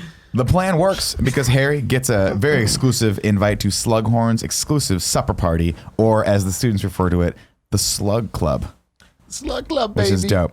A lot of X-Men stuff here, man. The Hellfire Club going Hell on. yeah. We got some Professor X. We got some Jean Grey. Harry lets Hermione and Ron in on the plan. Dumbledore has asked him to get to know Slughorn. Hermione is I guess I put super into Ron. This is where the flirtation starts to get a little bit more apparent, evidently. On the way back, they discover Katie Bell and Leanne. Katie has touched something and is now possessed by the fucking devil. She floats up into the sky and screams in the crucifix position and then falls to the ground. Harry inspects the cause of all of this, which is like an ornate necklace. And Professor McGonagall interrogates Leanne. Katie didn't have that thing when she entered the Three Broomsticks. She probably got it from some scumbag DJ who's way too old to be turning discs and skeezing on fucking young girls. I don't know. That's just my theory on it. That never Why, really talk about Nick? it. Apparently, she went into the bathroom. And when she came back, she had this package, which she was like super intent to deliver to Dumbledore. Snape inspects the necklace. It's deadly. Harry accuses Malfoy with no evidence. Snape's like, well, it must be awesome to be you Yeah. to just know this stuff. And Harry's like, come on, bruh. But like, come on, bruh. He was And Snape's right. like, He was right, you know? And Snape dismisses him. Later that night, Ron is obsessed with Ginny snogging Dean. Ron asks, Shout out to snogging. Yeah. Like, they're just really just going to call it that Yep. consistently. Yeah. That's what the Brits call it. Ron asks what Dean sees in Ginny, and Harry's like, well, you know, she's smart and kind and attractive. Has good skin. She's great skin. And Ron's like, what? Hey, what the fuck, bro? That's my sister you're skeezing on there. Yeah. And Harry's like, well, Really funny back and forth. I just It's a love good that back and good forth. skin. What the fuck are you And talking then, about? well, and then we have. and then he goes, Hermione has nice skin. I love that which line. is I nice. love that line. And I'm just like, Ron, pull the fucking trigger, bro. You know pull what? the trigger. They fall asleep and we see Malfoy's footsteps on the Marauders map because he's sneaking around a little bit upstairs. Supper club time. Slughorn is asking everyone about their important relatives and families, basically prying him for information on how he can get the hookups later in life. Hermione and Harry are uncomfortable until Ginny comes in, and she's been crying, which means she's been fighting with Dean again. Slughorn makes an off-color remark about that the big kid over in the corner that's eating too much of the ice cream. Oh, we've all been there. Hey man, it just reminds me of high school when my band director told me to lose weight. We really have. I'll tell you what, man. I'll tell you what. Shaming It hurts. apparently. It hurts every time. Hermione gives Ice Harry cream makes it feel better though. as Harry's kind of staring at her, Ginny, then the Hermione pain gives her comes Harry like the what's up look. Like, what's up, dude? Oh, I What's see- up? I see you. What's up. I see you. I see you. And Harry's like, oh, I'm dumb. He plays dumb. Harry, of course, hangs back after everyone leaves under the guise of admiring Slughorn's cool hourglass. The sand which kind of moves in a circular, like infinite motion, and the faster it moves is based on the how good the conversation is. Isn't it the slower it moves is how good the conversation I don't know. is? I didn't pick up that. However, the sand moves is That's related to time. the conversation. Yeah. He asks Slughorn. That makes more sense actually, because the time stands still when you're having fun. I don't know. Doesn't matter. He asks Slughorn if. Flies by when you're having. Yeah, time flies. Yeah. So wouldn't the sand alright. move faster? You're right then. That's what I'm yeah, talking about. boring conversations no. are slow. The good conversation. The thing is designed to Spit in my mouth. have good conversations. Like if Yeah. the conversation is good, then the sand will move slower. Are you sure? Yes. Yeah. Yeah. But like when he's saying bye, Because this. you're running out of time. All right, guys. Whatever. He asks Slughorn if Tom Riddle made Slughorn's Shelf of Fame. Slughorn is noticeably shaken by the question. Harry uses the old "he killed my parents" excuse for wanting to know more. He's like, "He killed my parents. You Good gotta old, kind "He of tell killed me." my parents. And he's like, "Fuck, he did kill your parents." Yeah, he did kill your Yeah, parents. you're right. Slughorn says that Tom was a quiet boy, committed to being a first-rate wizard, not unlike Harry. He's like a lot of kids, including you. If there was if a monster existed, it was buried deep within. We close on a shot of Slughorn's hourglass, and the sand is moving very fast. So maybe you guys are right, because it's like, get the fuck out of here. This conversation has gone downhill fast. Quidditch time. The Slytherin team is making fun of Ron, because Ron came, I guess, to the Great Hall with his fucking clothes on for like a dumbass. Ron asks Hermione and Harry how the dinner party was with the Slug Club. And then this is a point at which I put this. I'm going to put this question out. Tim, would you want to be a part of the Slug Club? If we had an exclusive club here where it was just all the cool people having dinner, would you want to be a part of that? Yeah. I would too. Hermione mentioned that they get there's a big holiday party coming up, and they get to take a date. And then Ron tells her, "Why don't you just take Cormac?" But she actually wanted to go. She was like, "Well, I was actually going to ask you, Ron." And Ron's like, "Ugh." I'm Ron. like, "You dumb fuck." Ron is all sorts of nervous for Quidditch at this point, but Luna lets slip that Harry. Luna's like, "Oh, is that why you put something in his drink?" And Ron's like, "Did you put the liquid luck in his drink?" And Harry's like, "Maybe." And Hermione's like, "Dude, that's super illegal." And Harry's like, "You fucking used the Confundus charm to ass a guy out of a Quidditch career. He could have gone to fucking college on that scholarship. Yeah. And you fucked him over." He'll be talking about that for years. Way talking for years, man. That's, I mean, Could like, have gone pro. cut but to him having a severe alcohol problem 30 years from now because of that one decision that she made. Ryan Phillippe. I digress. Ryan Phillippe. Exactly. Yes. Exactly. You nailed it. Of course, Ron is like, "Fuck it." She's like, "You can't go now." And Ron's like, "Yeah, I can." Goes over there, crushes it. Love it. Crushes it. And for the first time, you have to assume ever, a crowd of people are chanting the name Weasley. Yeah. This must be the first time in the history of the Weasley family this has ever happened. it continues. His older brothers Yeah. were like really successful, like Quidditch In players. everything. Yeah, Hey, Beastly. future Also, And then- Fred and George, like everyone was super Yeah, they do stoked like at Fred the and end of George. the. it was That's just true. Ron. Yeah. It was really just Ron that was the yeah. mediocre one. And Ginny actually is a badass too. And so I'll Ron add does the here, fuck there up. was like a lot of like other lucky things that were happening in the book where like the weather was really bad, and then like after he thought he drank the drink, like the weather cleared up, and then like Malfoy wasn't playing that day and stuff like that. There was like all these little things that to make Ron like, oh, maybe I am lucky. Got a Like, hand oh, job shit. right before the match. Someone just ski poled on both him and Harry. This, of course, the chanting is I guess they're both playing. That one makes more sense. this is echoed in the cheers. Of course, are echoed in the Gryffindor common room where Ron is just being heralded as the next coming of Jesus Christ. Hermione chides Harry for using liquid luck until Harry kind of lets it slip. He's like, "I didn't use it. I just gave him the confidence that he needed." Love that reveal. And which is Yeah, I great. didn't that was see a it good coming. moment, it was dude. good. Hermione is relieved, of course, until Ron walks over and it just gets fucking attacked by Lavender and all hell breaks loose. And she's just like on top of him and it's hot. And there's you don't know where one body starts and the other one stops. We got a stage 5 clinger here, man. You gotta stay, oh my God, yeah, we didn't know this was coming. But Ron learned a lesson the hard way. Be careful, Ron. Be careful. Yeah. Out in the hallway, Harry catches up with Hermione, who is crying. They compare war wounds, of course. Harry is actually a lot more broken up over the Dean and Ginny thing, as not quite as broken up as Hermione is over Ron. I really enjoy how much Hermione just calls him out. She's like, dude, like, you know what I'm going through. And he's like, huh? yeah, She's I like, guess oh, I come kinda on. I'm not an idiot.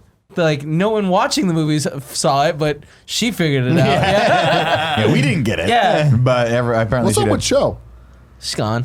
Cool. Well, Cho fucking ratted him out, dude. There's a point where like they don't really talk about this in Order of the Phoenix, but they have like a terrible date at one point in Order of the Phoenix. And that's why they like actually stopped dating. And so there's a point where they mention where he like sees her at one point in this book and like has no feelings. So he's just like, all right, like I'm totally over. We get a cool shot here where Ron comes around the corner with Lavender. They're looking for a place, and then Hermione's like, To just bang it out. It's just like, damn, you horny little fucks. and Hermione like throws like a bird at him. It's like not She the best way kills to 5 handle birds. your emotions. No, they Kill were a bird. paper birds, right? She They was. were paper birds in the book, but it like in the movie it They made look it like look real. feathers. Yeah. They look like when the Whomping Willow just They fucking. turned in confetti when they hit Canoed. him. That's what it is. We pull out, and I would never do anything bad. as we're flying around the castle, we see Ron and Lavender have actually found a little stairway to themselves, and they start kissing there. And then we keep going up, Slogging. and we see out on the what is this part of the castle called? Draco? Is not Draco? Sorry, Wow. Barrett. Now I know how you observation truly tower? see me. Where Draco is going. Yeah, no, Is it a so bell the final tower? scene is like the observation tower. It looks like stellar cartography. I don't know what it is. Oh, where like the Dumbledore stuff happens. Yeah, And that's- it's. I think in the book it's supposed to be. It's like a supposed to lookout. happen at the astronomy tower. I believe. Yeah, that's that's what it probably is. astronomy tower. It's called that. Maybe Draco's up there, maybe not. But anyway, he's on a lookout someplace, and he's basically like, you really start to get the feeling that Draco's contemplating the weight of this upcoming decision that he has to make. Christmas party time. Ron's out. Hermione has made other arrangements now that Harry has to find a date. She suggests Romilda Vane. Word on the street is that Romilda's so into Harry that she's been concocting one of those love potions we learned about earlier in Slughorn's class to slip to him. And Harry's like, okay, cool. Now, at this point, if there was a girl that I'd barely talked to who was going to slip me a fucking Mickey, I'd be like, hey, maybe no. Maybe tell her don't do that.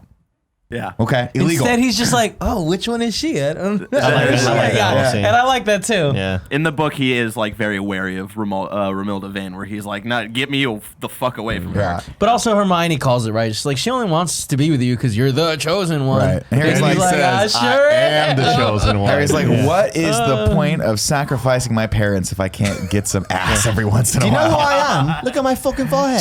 Do you know who I am? Do you know who I am? me, but You don't know me, but you've seen my Can you just let me do the impression? Tim likes it when we both do it. Tim gets gay. I actually like it because like you can hear his voice changing as he's trying harder. Tim likes it. Harry's like, listen, getting fucking drugged by Romilda Vane sounds fun, but you know what? I'm gonna take someone that I actually like, someone cool. And I fucking this perfectly edited. so cute. Good Yeah, cut, quick yeah. cut, and guess who it is? Enter fucking Luna Lovegood. In the horrible dress. So dressed like a goddamn shiny Christmas tree. Yeah. Like she's about to perform at the VMAs or something. And I love it. She's got a great line here where she's like, I have to wear shoes to bed because I sleepwalk. And I'm like, what a fucking weird, perfect child you are. Meanwhile, we see Draco back at the cabinet. He places an apple in it and whispers the spell Harmonia Nectar Passus. When he opens it up, the apple's gone. He whispers it again. Apple comes back, and this time it's got a giant bite taken out of it. And I'm like, ooh, okay, I don't know what this thing does, but apparently it's a Star Trek transporter. So the Slug Club Christmas party is on, and Slughorn finally gets his picture with Harry. Neville didn't get into the club, but it's okay because he gets to serve drinks like the fucking like it's Dirty Dancing time. Turns out Hermione took Cormac McLagan. Basically just to annoy Ron, but Cormac is a little quote unquote handsy, which is not something that you want in a date or ever.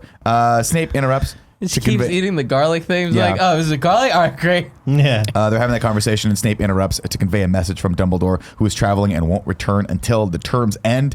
Filch busts in with Malfoy in tow. Snape escorts him out. Malfoy and Snape get into it while Harry eavesdrops. Malfoy was chosen and won't let Snape help. Snape's like, dude, just let me help you with this thing. And he's like, no, I was chosen. This is my thing. And then Snape like, listen, motherfucker, I made an unbreakable vow with you, so you know what that means. And Harry's like, I don't, because I don't ever study. I don't know what it is. Hermione has to explain everything to me. Back at the Weasleys, I guess it's Christmas break. Lupin tells Harry that Snape is clearly faking it just to help Draco, just to figure out what the plan is. Dumbledore trusts Snape, therefore we should too. It's worth noting there, of course, Tonks is with him. Ginny offers Harry a cookie, and then she randomly feeds it to him, which is not hot. So weird. God, Why are we doing this? Ron interrupts him as sitting in the middle with his big old dumbass. Later that night, Arthur tells Harry and Draco that Draco is using a vanishing cabinet, which were all the rage back when Voldemort first took power originally. Useful if you wanted to disappear for a bit, then transport yourself anywhere. We get a great scene here with Lupin and Tonks as they say their goodbyes to the Weasley. And it's not explicitly talked about here, but they are together in this. Did you catch that? No. They're together and she's pregnant. Oh, shit. Yeah. Well, that's not until the next one. Really? And in the book, they're not actually together in this book yet. They get together at the end of this book. Oh, I thought There's that scene where she's like, sweetheart. She says sweetheart to him. You wouldn't even probably notice in the next one. Like when they say she's pregnant, it's like one throwaway line in the next one. I'm sorry. I thought she made some mention to it in this one. That's why I put that note down. Maybe I was just pulling it from others. My apologies. They're gonna make cute little pups either way. Upstairs, Ginny and Harry can almost transform hook her up, body. but those gall darn Death Eaters are up to it again. They're outside lighting shit on fire. Gee whiz, there go them dang Death Eaters. Are we not going to talk about this bathroom scene? The bathroom scene. The bathrobe scene where she's in her bathrobe and she's like, I'll tie your shoe. And he's like, okay. And then she goes and ties his shoe and she gets up and she's like, Fucking And then weird. And he's forever, like, They have no chemistry. No, they don't have any It's so chemistry. Weird. And then Harry has a shoe fetish for the rest of his life. Every time he sees a shoe, he's like, "Ugh, I need new pants." Bellatrix shows socks. herself outside. It's just him and Dobby. Socks and shoes. just a We're pair. gonna start a sex club called Luna's Socks and like, Shoes. who's taking my shoes? And it's like, oh, it's Harry. It's Harry. It was me. Blue milk. thought you were doing you know what? I thought that was Yeah. a Luke Skywalker. Bellatrix shows herself outside to lure Harry out into the wheat field, and Ginny follows. They put a big old circle of fire up so the rest of people can't. Instead of finding Harry, Ginny unfortunately runs into Greybeard. Harry tries to stupefy him. It's Greyback. Grey what? Back. It's Greyback. Back. Sorry, I don't know if I put a big beard. Just call him linebacker Wolfman. Wolfman. Harry tries to stupefy him, but Wolfman's like, fuck you with that stupid shit. Get out of here. Thankfully, Lupin, Tonks, and Arthur catch up to Harry and Ginny, who are now surrounded by Bellatrix and Greyback. Realizing they're outnumbered, the Death Eaters retreat, blazing a path through the Weasley's house.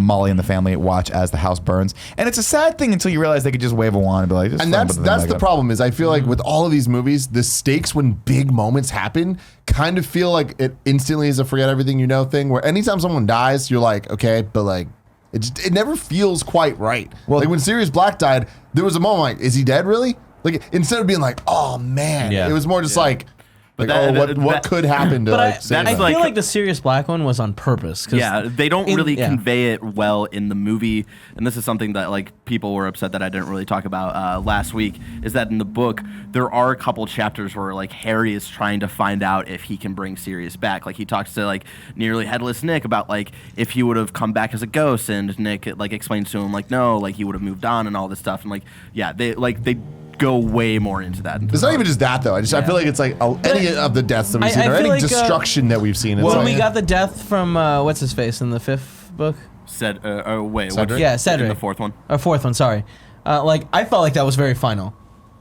You know, like I think that one and like that was an important death. It was like supposed to be like this is a big heavy moment moment, where yeah. things are changing. I feel like they nailed I that still one. just feel like they nailed that moment, but then you start the next movie and it's like, sure, some of the parents and stuff are like, I don't know about Hogwarts or whatever, but it's like it just doesn't feel like the end of the world. Yeah. Where Well, I mean, it should be. But I think that was what this scene was supposed to convey, and to a degree, I think maybe they did succeed with, like where they have Mrs. Weasley. We kind of end on a shot of Mrs. Weasley's face as she's watching her house burn, and it's not. I don't think you're supposed to get that. Oh my God, my house is gone. I think you're supposed to get the fact that like we were just vulnerable. attacked at home. Like Yeah. they're literally could be out there at any given point. We've had that before where people are talking about how we're all being followed and they're trying to recruit people and all that stuff. So moving right along, back at school, Lavender is super clingy and Ron's about to learn his first lesson in how to deal with a crazy ex, if you know what I'm talking about. Harry uses the pensive up in Dumbledore's office once again to view another memory of Tom and Slughorn. This one finds young Riddle and some friends having a tea and dried pineapple with Slughorn. Tom inquires about Professor Merrythoughts retiring, and Slughorn couldn't tell him if he knew, but he's like, oh, you're a clever one, Tom. You know everything here. And Tom's like, yeah, I'm fucking evil. After the other boys leave, Tom butters Slughorn up with a bit of the old light ego stroking before asking him about a bit of rare magic he discovered in the restricted section of the library, something called and then this is the effect Kevin was talking about earlier, where it all kind of goes muffled. And I'm like, that's fucking cool. Very good sound design here, which Slughorn responds very strongly to. And he's just like, bro, I would never do that. This is all you get out. This is a show. This is crazy. Of course, we get that feeling that this is total bullshit. It's someone has tampered, and Dumbledore confirms it's like someone's tampered with his memory. The memory is everything. Without it, we're blind. Without it, we leave the fate of the world to chance. Harry, you don't have a choice. You gotta go. You gotta butter him up and get this fucking memory. Harry goes to Slughorn the next day and asks him about that rare magic, and he uses even some of the same verbiage that Tom does, which I thought was a bit much. Yeah. Slow down, bud. It was a bad tactic. Yeah, it was not good. Harry, he tries You're to not stroke like it. them. You're different. Yeah. You're a different professor, you know. And Slughorn's like, fuck you, and runs out on him. Back in the common room, Ron is high as fuck when he comes back into there. And Harry's like, I guess this is just normal for Ron because he looks like a 70s drug addict anyway, so why not just let him complete the look? He's, of course, eating a box of candy meant for Harry. Ron heads over... Ron is head over heels. Ron is head over heels for Romilda Vane, despite having never met her. Harry looks down, and clearly that love potion was imbued into the candy. And he's like, "Fuck, that sucks." Harry takes Ron to Slughorn for the cure and apologizes for their misunderstanding earlier. It's a great moment for Harry to go back to. It's like, oh, fuck yeah. I have an He's excuse. in poison. Yeah. Slughorn mixes up a tonic potion. that snaps Ron right out of it. And then Slughorn's like, you know what? I'm going to pour us a glass of this extra special dazzling oak matured mead that I was going to use for something else. But you know what? Let's do it now. Pours it. Ron, of course, being just a unkempt oaf, decides to drink first before the cheers are over and falls down, seething, foaming at the mouth. Harry acts fast and forces Ron to swallow Bezoars. I think it's a Beezle. A Bazoar. A Bazoar, Bazoar, which snaps him out of it. Fun fact about Bazoars, I tried to look up the meaning of that, and apparently it's something that just exists in your stomach that you can't digest. It's in the wizarding world, it's something. It's like a stone from the stomach of a goat. And they actually like build it up in the book where he learns about it, or like he brings it up in a lesson like earlier like that week or something, and that's why he thinks of it. And then a fun fact, there it is. This was actually one of the first things that Snape taught Harry in their first potions class in the first book, where he's trying to like ridicule Harry and be like, where would I like find a Bazoar and stuff like that, and he's like, you would find this in the stomach of a goat, blah blah blah blah. Oh, interesting. So it's like callbacks and stuff to stuff like that. Thankfully, it saves Ron, who has a great line here. He goes, "These girls, they're gonna kill me." And you're like, good for you, Ron. Learn nothing from this. Up in the infirmary, Dumbledore asks Slughorn where he got that bottle from, which smells a lot like poison. And he's like, I don't know. Actually, the bottle was intended as a gift for you. And Dumbledore's like, cool. Clearly someone's trying to kill me. Lavender barges in to get into it, and then she gets into it with Hermione, who calls her a daft bimbo, which I thought was kind of harsh. Ron. I thought she said dimbo. Did she say dimbo? It was weird because I thought bimbo too. Because I remember seeing the word and being like, "Huh, that's not bimbo." But maybe it was dimbo. Yeah, That's I would have even worse. assumed she would have said bimbo. Yeah, It's like Ron Beasley. Ron mumbles in his sleep Hermione's name. Such a good scene. Yeah, which Professor McGonagall, I have a note here. Professor McGonagall, missed opportunity here, should have awarded them some points for the most original way to break up with a person. Because he's like, just pretend like you're asleep, mutter some other girl's name, and boom, you're done. You're off the hook. Everyone leaves, but Hermione and Harry. Harry shoots Hermione a smile, and she tells him to shut up. She's like, shut up. That scene, I enjoyed it so much. What good acting from Emma Watson. Yeah, it was really great. And then, of course, we leave her as she's holding Ron's hand, and it's like, okay, they're going to be together. It's going to be great. Harry stalks Malfoy up to the upstairs corridor. As they round the corner, Malfoy disappears, and Harry is befuddled. We get another scene where Malfoy is testing the vanishing cabinet one more time. This time using a bird. The bird goes away, and we see the cabinet and Borgin and Burke finally. And then when the bird comes back, it's dead. We hear chirping, which is a really good sound design thing too. Of course, this is good foreshadowing for later. As the scene ends, we hear Malfoy's, I think, crying. I think there's a moment where we do hear him kind of sobbing a little bit, which is kind of sad. Next day at lunch, Lavender is just holding a spoon, threatening Ron from across the fucking cafeteria. She's like, I'm going to carve your fucking heart out. Oh my God. Ron's like, I don't know, it doesn't matter. I've already been poisoned once. What's going to happen? Confectus confundus, whatever. I'll just figure it out. Confectus confundus. Hermione and Ron are still awkward as fuck, which doesn't matter because Katie is up and about. She can't remember who cursed her, but that doesn't stop Malfoy from freaking out at the sight of her talking to Harry. Harry runs after him, discovers Malfoy having a fucking nervous breakdown. They start a wizarding fight, and Harry gets the better of him with the old Sectum Sempra spell, which he learned which he saw was written in the potions. The book from the Half-Blood Prince. Harry rounds the corner and finds Malfoy lying on the ground, gasping for air, bloody as fuck. A bunch of cuts just. And then, he opening realizes, up on his oh my chest. God, that was a spell that I shouldn't have used. Snape interrupts them, and the two have a very real moment here where Harry looks at him, and all of the pretense is dropped, and Snape's just like, no, far. The fuck did you do? It's too far, but also the like we're in this shit, like just bounce. And it's interesting that I love that one moment where he's like, I'm not giving you shit anymore. Like, I gotta take this kid away. We're in it. Yeah. Endgame. But also, we see Voldemort immediately, or not Voldemort. What's his name? Snape fixing it, Snape yeah. immediately fixing, and it's cool because like the blood also kind of like retracts, and it's like, oh. Ginny tells Harry it's time to get rid of that book. She takes him to the room of requirement, and she's like, no one will ever find this here. A noise draws their attention to the vanishing cabinet. When Harry opens it, another bird flies out, and she goes, see, you never know what you're gonna find up here. And Ginny's all like knowing and stuff, and it's kind of like hot. And then she makes I think she does a great job of being like confident, and that confidence, I'm like, this is working. But Harry's like, boo. I just don't think the two have that much chemistry. But also, I just don't think those characters should have been together in the book. Doesn't matter. She goes, close your eyes. She goes, Harry, close your eyes. I'm gonna go hide. That way you won't be tempted to know where this is. And then she comes back and kisses. She's like, it'll stay hidden that way. And then she comes back and kisses him and she says, that can stay hidden up here too if you like. And Harry's like, oh no. I think I don't want that. I think I want that one until the end of my days. everywhere. Book us Revealo, and the book just like floats out. And then we hear, Gotcha, bitch. and I would tell you this, that scene is pretty exciting. Even so, we hear the bird chirping in the background and shit too. That's how we know it's exciting. Ron catches up with Harry and asks if he and Ginny did it. And Harry's like, what? I didn't do anything. We didn't do anything. What do we do? No, throw away the book, bro. Yeah. What are you talking What are you talking about? What are you talking about? Then they spot Slughorn, who avoids them one more time. No luck, huh? And then Harry goes, fuck, that's it. All I need is a bit of luck. Harry takes the liquid luck while Hermione and Ron watch. And then they're like, well, how do you feel? And he's like, woo!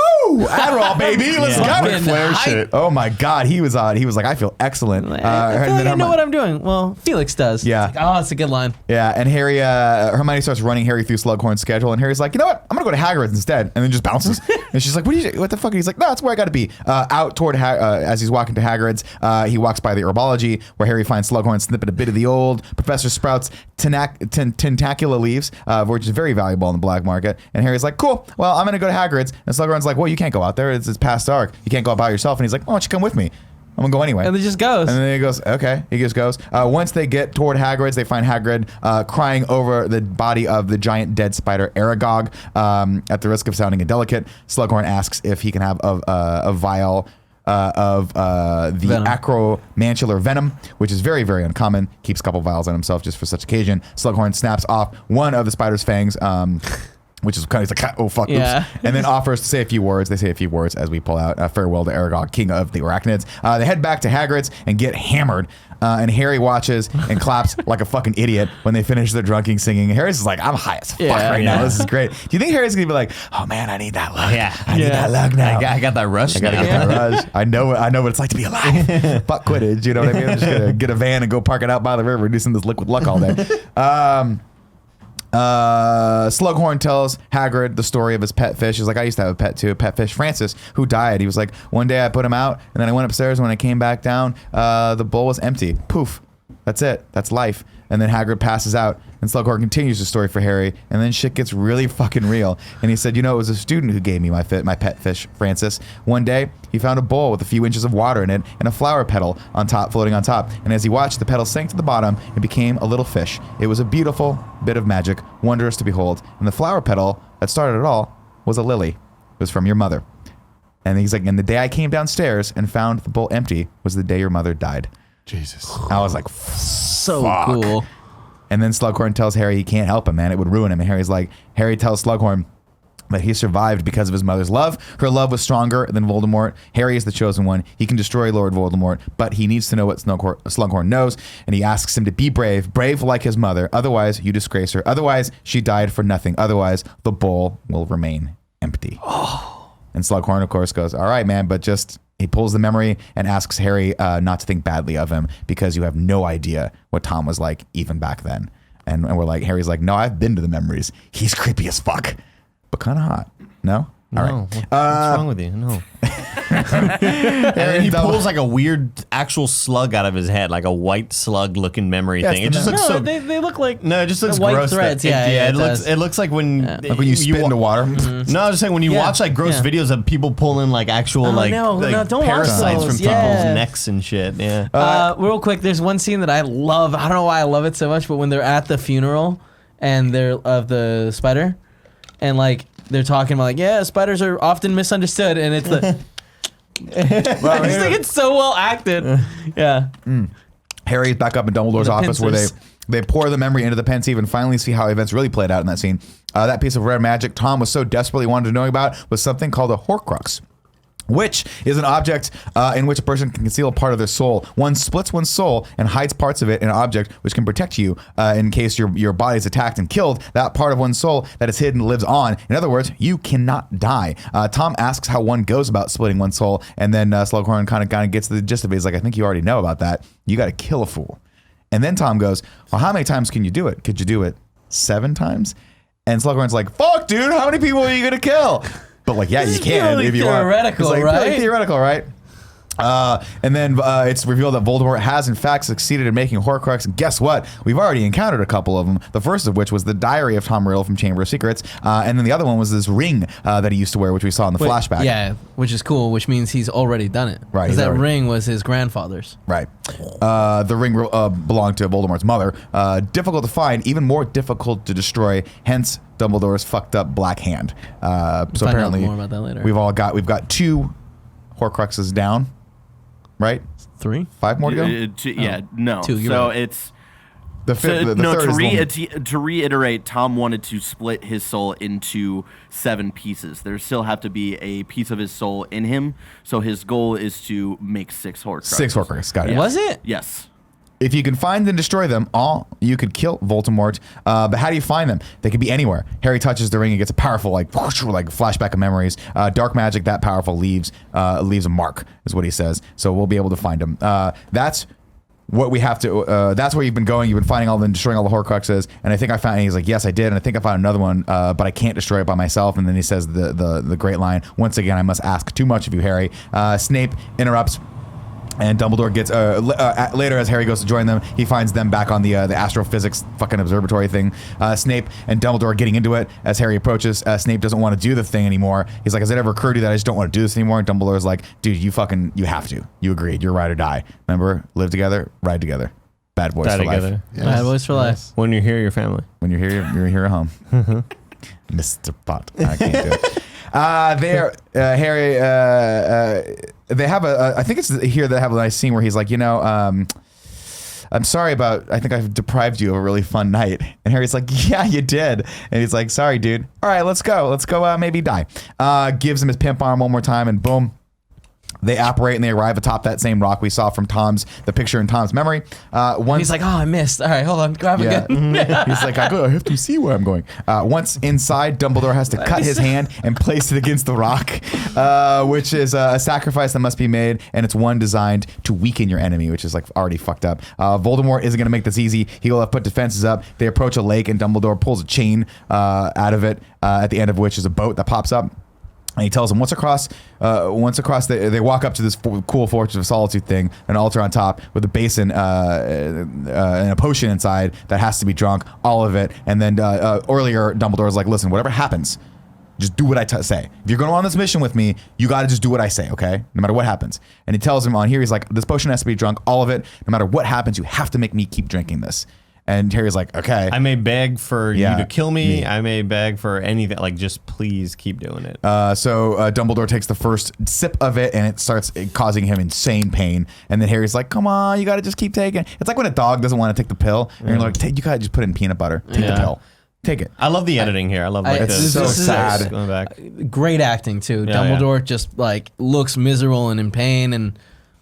Very, very well done. real strong. By the last drop, Dumbledore finally gets his wits back about him, but he's very, very weakened and asks for water. Harry returns to the basin, tries to fill it with water, but the basin's not having any of it, so he gets the bright idea, I'll just go down to the lake water, which is like Parasite City, man. Maybe just you do want your... Dumbledore to shit his fucking pajamas the rest of the night? What are you going to do? Do your aqua, whatever the fuck, in the little cup.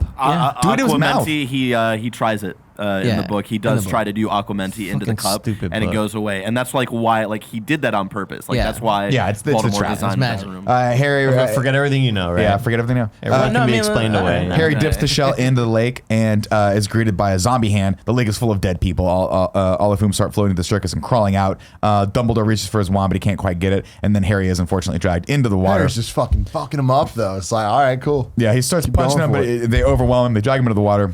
He doesn't know how to beat And then we him. get probably the coolest shot of this whole movie. Yep. So Harry looks up and he sees fire above the water. And then a bolt of fire comes and destroys the zombie that's holding him. And when he rises and crests out of the water, Dumbledore is twirling a fucking storm of fire around him and just destroying all of the other But zombies. shout out to the other shot of him under the water, and then just the wide shot of just how many fucking Inferi are under there. Yeah. And it's terrifying. It's so terrifying. Oh, I forgot to mention that once they drank all the potion, it's in the basin. Harry goes back and finds a locket that's been in there. Dumbledore, let's see. Dude, that shot with the fire, what a awesome. cool, awesome shot to see this dude. Like, I assumed he got some water. I don't know. It seemed like he was... I appreciated that it wasn't someone else coming to save him, because it was kind of like shot to make you think that, but then you get up and you're like, no, it's fucking BD, dude. Roughing it up. Back at Hogwarts, Tom opens the vanishing cabinet in the room requirement, and out pops Bellatrix, Greyback, and a couple of Death Eaters. Harry and Dumbledore reappear at the observatory. Dumbledore is in bad shape, and instead of getting Madame Pomfrey, he asks for him to get Snape. Somebody approaches outside, and Dumbledore tells Harry to hide and not come out no matter what. Don't do anything, just fucking trust me. And it's Draco. And Dumbledore tells him that he's no assassin. He's like, all the things you did, cursing Katie, poisoning the mead, those are weak acts. Your heart couldn't possibly have been in them. Let me help you. And then unfortunately at that point, that's when Bellatrix and the gang arrive, and they egg Draco on to kill Dumbledore. I love Bellatrix, man. She's awesome. She's really, really freaking cool. Like, I feel like every time she's on camera, I'm like, she even moves like fucking Captain Jack Sparrow. yeah. Moves like in the, They added a bunch of scenes like a little snake. to have more of her in there that aren't in the book, like the burning of the Weasleys. Yeah. Harry has his wand out and is about to attack the people above him until he looks over and Snape's there, and Snape's like, don't do it. Like, another real moment too, where he's like shh, don't, just relax, cool, let me take bro. care of I this. love that. I love the pan up and just seeing like the I got this, bro. Yeah. And you're like, oh shit. Okay, cool. Snape heads upstairs and squares off against Dumbledore. Did you note that as soon as what's his face, Malfoy? Sorry, I'm so bad at the names. No, I was just when Malfoy my head walks went up- to like, did you know that he was the guy in Die Hard? As soon as Malfoy approached Dumbledore, he like knocked his wand out of his hand. He It's an important thing, maybe. he did knock the wand out of his hand. That's right. Snape heads upstairs and squares off against Dumbledore, and that's where we get the scene where Dumbledore goes, "Snape, please." Like, Before that, we Please. see Malfoy's tattoo. yeah, he's got he's a Death Eater now. He's been made a Death Eater. Cool. Now he's the really plan in. all along now is- you're like a real the plan all along is that I he I did did has- believe it before. Yeah. I think I did miss a part here where he was like, "You don't have to do this," and Malfoy's like, "I do have to do this. Yeah. If I don't, he'll kill me." I liked his performance here. yeah, Very and you're good. like, Yeah. oh, okay, I get, But you I could tell get the he didn't gravity of want it. this. Barrett, it reminds me of say you want it. Say you want it. Breaking Bad. Lord of the Rings. No, Breaking Bad. Lord of the Rings. So he pleads with Snape. Very different movie. Give me the ring. What's in the box? Give me the fucking ring. Give me the ring, bitch. Of course, Snape, not listening to Dumbledore's pleads, uses the old Avada Kedavra curse and kills Dumbledore. And then Dumbledore falls from the perch to his death. The Death Eaters, of course, are like, damn, baller, let's get the fuck out of here. I got something for you here, Nick. What's up? Alan Rickman was filled with nostalgic glee when Dumbledore fell from the tower. It harkened back to his breakout role in Die Hard, 1988, where his character fell from a tall building. Rickman found it amusing that he was on the other end in this film. I love it. That's cool. Now I'm John McClane. Harry once again tries to use, Harry pursues the Death Eaters and once again tries to use the spells from the potions book, and Snape just like very, very proves that they're ineffective. Why? Because they're his spells. He's like, how dare you use my spells against me? And Harry's like, what? You're the Half-Blood Prince? Are we going to be best friends now? Or am I going to live with you? Am I going to finally have a dad? And he's like, no, motherfucker. Just killed Dumbledore. I just killed Dumbledore, you weirdo. None of that actually happened. The way this whole scene, the escape of the Death Eaters leaving the tower, it for some reason, upon viewing it recently, I thought like, oh, this is where they take over. But they just peace out. Like it's very They weird. did their job and they're out. Yeah, but they weren't. Like they're fucking like, well, I mean, we're that's- celebrating fireworks and like clouds and fucked up shit. And Well, it's like, That's Bellatrix being Bellatrix. yeah, but Yeah. I just it signaled like, hey, now it's ours, bitch. This place is ours now. Yeah. But then they still like scurried away. And I Well, was like, it's huh. but you have to understand like the power of what they did here was they basically took the biggest weapon that the good people had cut out. the head off a snake. The idea was to take because we saw in the movie prior that they were such an even match for each other that to leave Dumbledore in play would have been a terrible idea. So it's like what I like about it is it's like the cat and mouse game behind the scenes. Everyone's trying to out-tact each other, and they finally won this because they backed them into a corner that they had no choice. It was like they knew how like that using Draco would be like a very, very good tool for that for various different reasons that I've already unfortunately spoiled at the beginning of this episode. You They sure put the did. dark mark out and it screams over Hogwarts as down below Harry approaches Dumbledore's body. He takes the locket from the old man's hand and places his hand on Dumbledore's head or heart, excuse me. Every student and every professor raise their wand in effigy. They light up the sky, destroying the dark mark above them as Harry cries in Ginny's arms. Later, the Great Hall, we get the shot of the Great Hall, and this is the first time at the end of the movie we've seen the Great Hall empty. No year-end celebrations, no fond farewells. Harry enters Dumbledore's office and has a moment where he picks up the old man's wand and just examines it for a second. As Professor McGonagall enters and tells him that she's always there if he needs to talk or whatever. And Harry's like, dude, no, we're beyond that at this point. And she's like, you meant a great deal to Dumbledore. And Harry's like, I would never know because the man was terrible at communicating. Just terrible. Probably could have just solved all this with me at the beginning of the year when he took me away from probably going to be the best date of my life. As Harry leaves, though, gonna worth have a really noting, good time. he looks over and he sees a new portrait on the wall, which is a portrait of Dumbledore who is asleep. So it's interesting that all the headmasters get the portraits once they pass away there, just kind of magically. Up on the lookout, Harry tells Hermione that Draco wouldn't have done it. She's like, was he going to do it? And he's like, he wouldn't have done it. He was lowering his wand. In the end, it had to be Snape, and I did nothing. Harry hands Hermione the locket and says it's a fake. She opens it and finds a note intended for the Dark Lord that says, I know I will be dead long before you read this, but I want you to know that it was I who discovered your secret. I have stolen the real Horcrux and intend to destroy it as soon as I can. I face death in the hope that when you meet your match, you'll be mortal once again. And it's signed R.A.B. Whoever they are, they have the real Horcrux, and everything I just did was a fucking tremendous waste of time. All of it. It's just like the big safes in Fast and Furious. Yeah. And Yeah. Open it up, exactly. empty, Yeah. dude. And Rock is like, Oh, I'm You with know. you now. yeah, I'm a good guy now. Does The Rock join the next one? We'll see. Yeah, wow, That'd be awesome. figure out. No spoilers. it's the new Dumbledore. He's a new headmaster. Oh my God. In an attempt to change the subject, she says Ron's okay with it. You and Jenny, when he's around, you should, but you keep the snogging to a minimum, which I thought was a cute line. And Harry's like, she's like, next year just keep it to a minimum. And Harry's like, you know what? I'm not coming back next year. I'm not going back to Hogwarts. I got to finish what Dumbledore started. And she's like, I've always admired. She's like, I got to go. He's like, I got to go out on my own and finish it all. And she goes, you know what, Harry? I've always admired your courage, but sometimes you can be really, really thick. You can't find all those Horcruxes by yourself. You need us. You're stupid. To which We're gonna Harry, build a team. to which Harry was like this. Oh, thank God. Thank God. Because I don't know what the fuck I'm doing. You're super smart, and I don't I'm like not. books. I don't like books. I don't like to read. You read a lot. There's a lot of riddles probably to find these Ron things. can't figure out how the chocolate frogs fucking work. Like, we're screwed without Yeah. you. And then Harry looks out over the horizon and says, I never really realized how beautiful this place was as Ron joins them. flies And away. they watch, I think it's Fox, right? Yeah, Fly it's, over the lake Fox the Phoenix. into I the got that, distance. And that is the end of the movie. Yeah. How about that? Sad. Well, The Snape fighting Harry, like all that moment, like all that was so good. And then I just feel like the end of it is so weirdly rushed. It's anticlimactic. And it looks like garbage. Yeah. Like it reminded me of the Ragnarok on the Odin scene where it's just like, why is this so green screened? And like, this is going to be Wait, your what money scene are shot you at the talking end. about right when now? they're on the bluff. They're on the, like they're looking out. It's clearly at green everything. screen. They're like, we can't afford to fly Anthony Hopkins back to Scotland. I Let's just feel like it put the was green such screen a up. rise of like, No, oh my what God, scene I'm are you talking about enthralled Harry by Potter this. right now? The last What shot. scene? Near Hagrid's. Oh, okay, and then leave it. Got near it, got it. Hagrid's hut. Yeah, Which also, man, it's unnecessary that hut got burnt down. it was fucked up. It was Belgic, man. He's like, Yeah. fuck you. She don't play no games, dude. Yeah. She don't It's play their no time games. now. Their time. bitch. It is I their hate her. time. I hate her Let's so do much. some haiku and review. 7 syllables in the middle. You'll need 5 for the first and last line. If you're not poetic, no need to fret it. Haikus don't need to rhyme. Haiku in review. Haiku in review. I really appreciate the percussion. Oh, wow. Oh, whoa. Appreciate you. Daniel good, Nick. Edmonds writes in, just like you can, if you go to patreon.com/kindoffunny for your haiku and reviews. He says, rest in peace, Albus, Percival, Wulfric, Brian, Dumbledore, and Bird. A lot of Oh, the syllables. bird. The bird lived. I think it was like a symbolic Yeah, I understand. death. You know what I mean? I don't think It's that was like- the just same like bird, Dark right? Phoenix. A bunch of birds died. Now I really Oh, like they killed this a lot of one. birds. Yeah, You're right, She you're killed right. a lot of birds. And I don't think that bird gets out of there ever. And I doubt that there's food. Fighting Oh, yeah, Wombat. that Yeah, was a that great bird's dead. That's a requirement. dead bird. Fighting Wombat says, Draco was chosen. Let the Dumble hit the floor.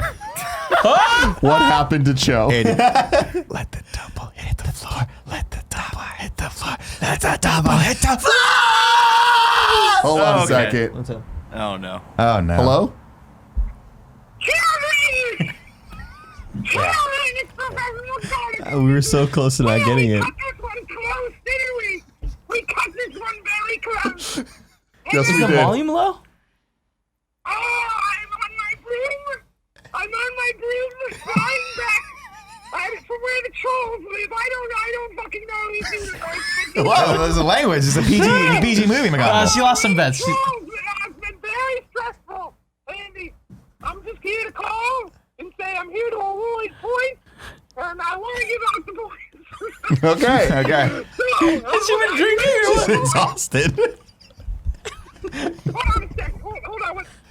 We can't hold on. We're doing a podcast. The volume is so low today. Don't you honk at me, man.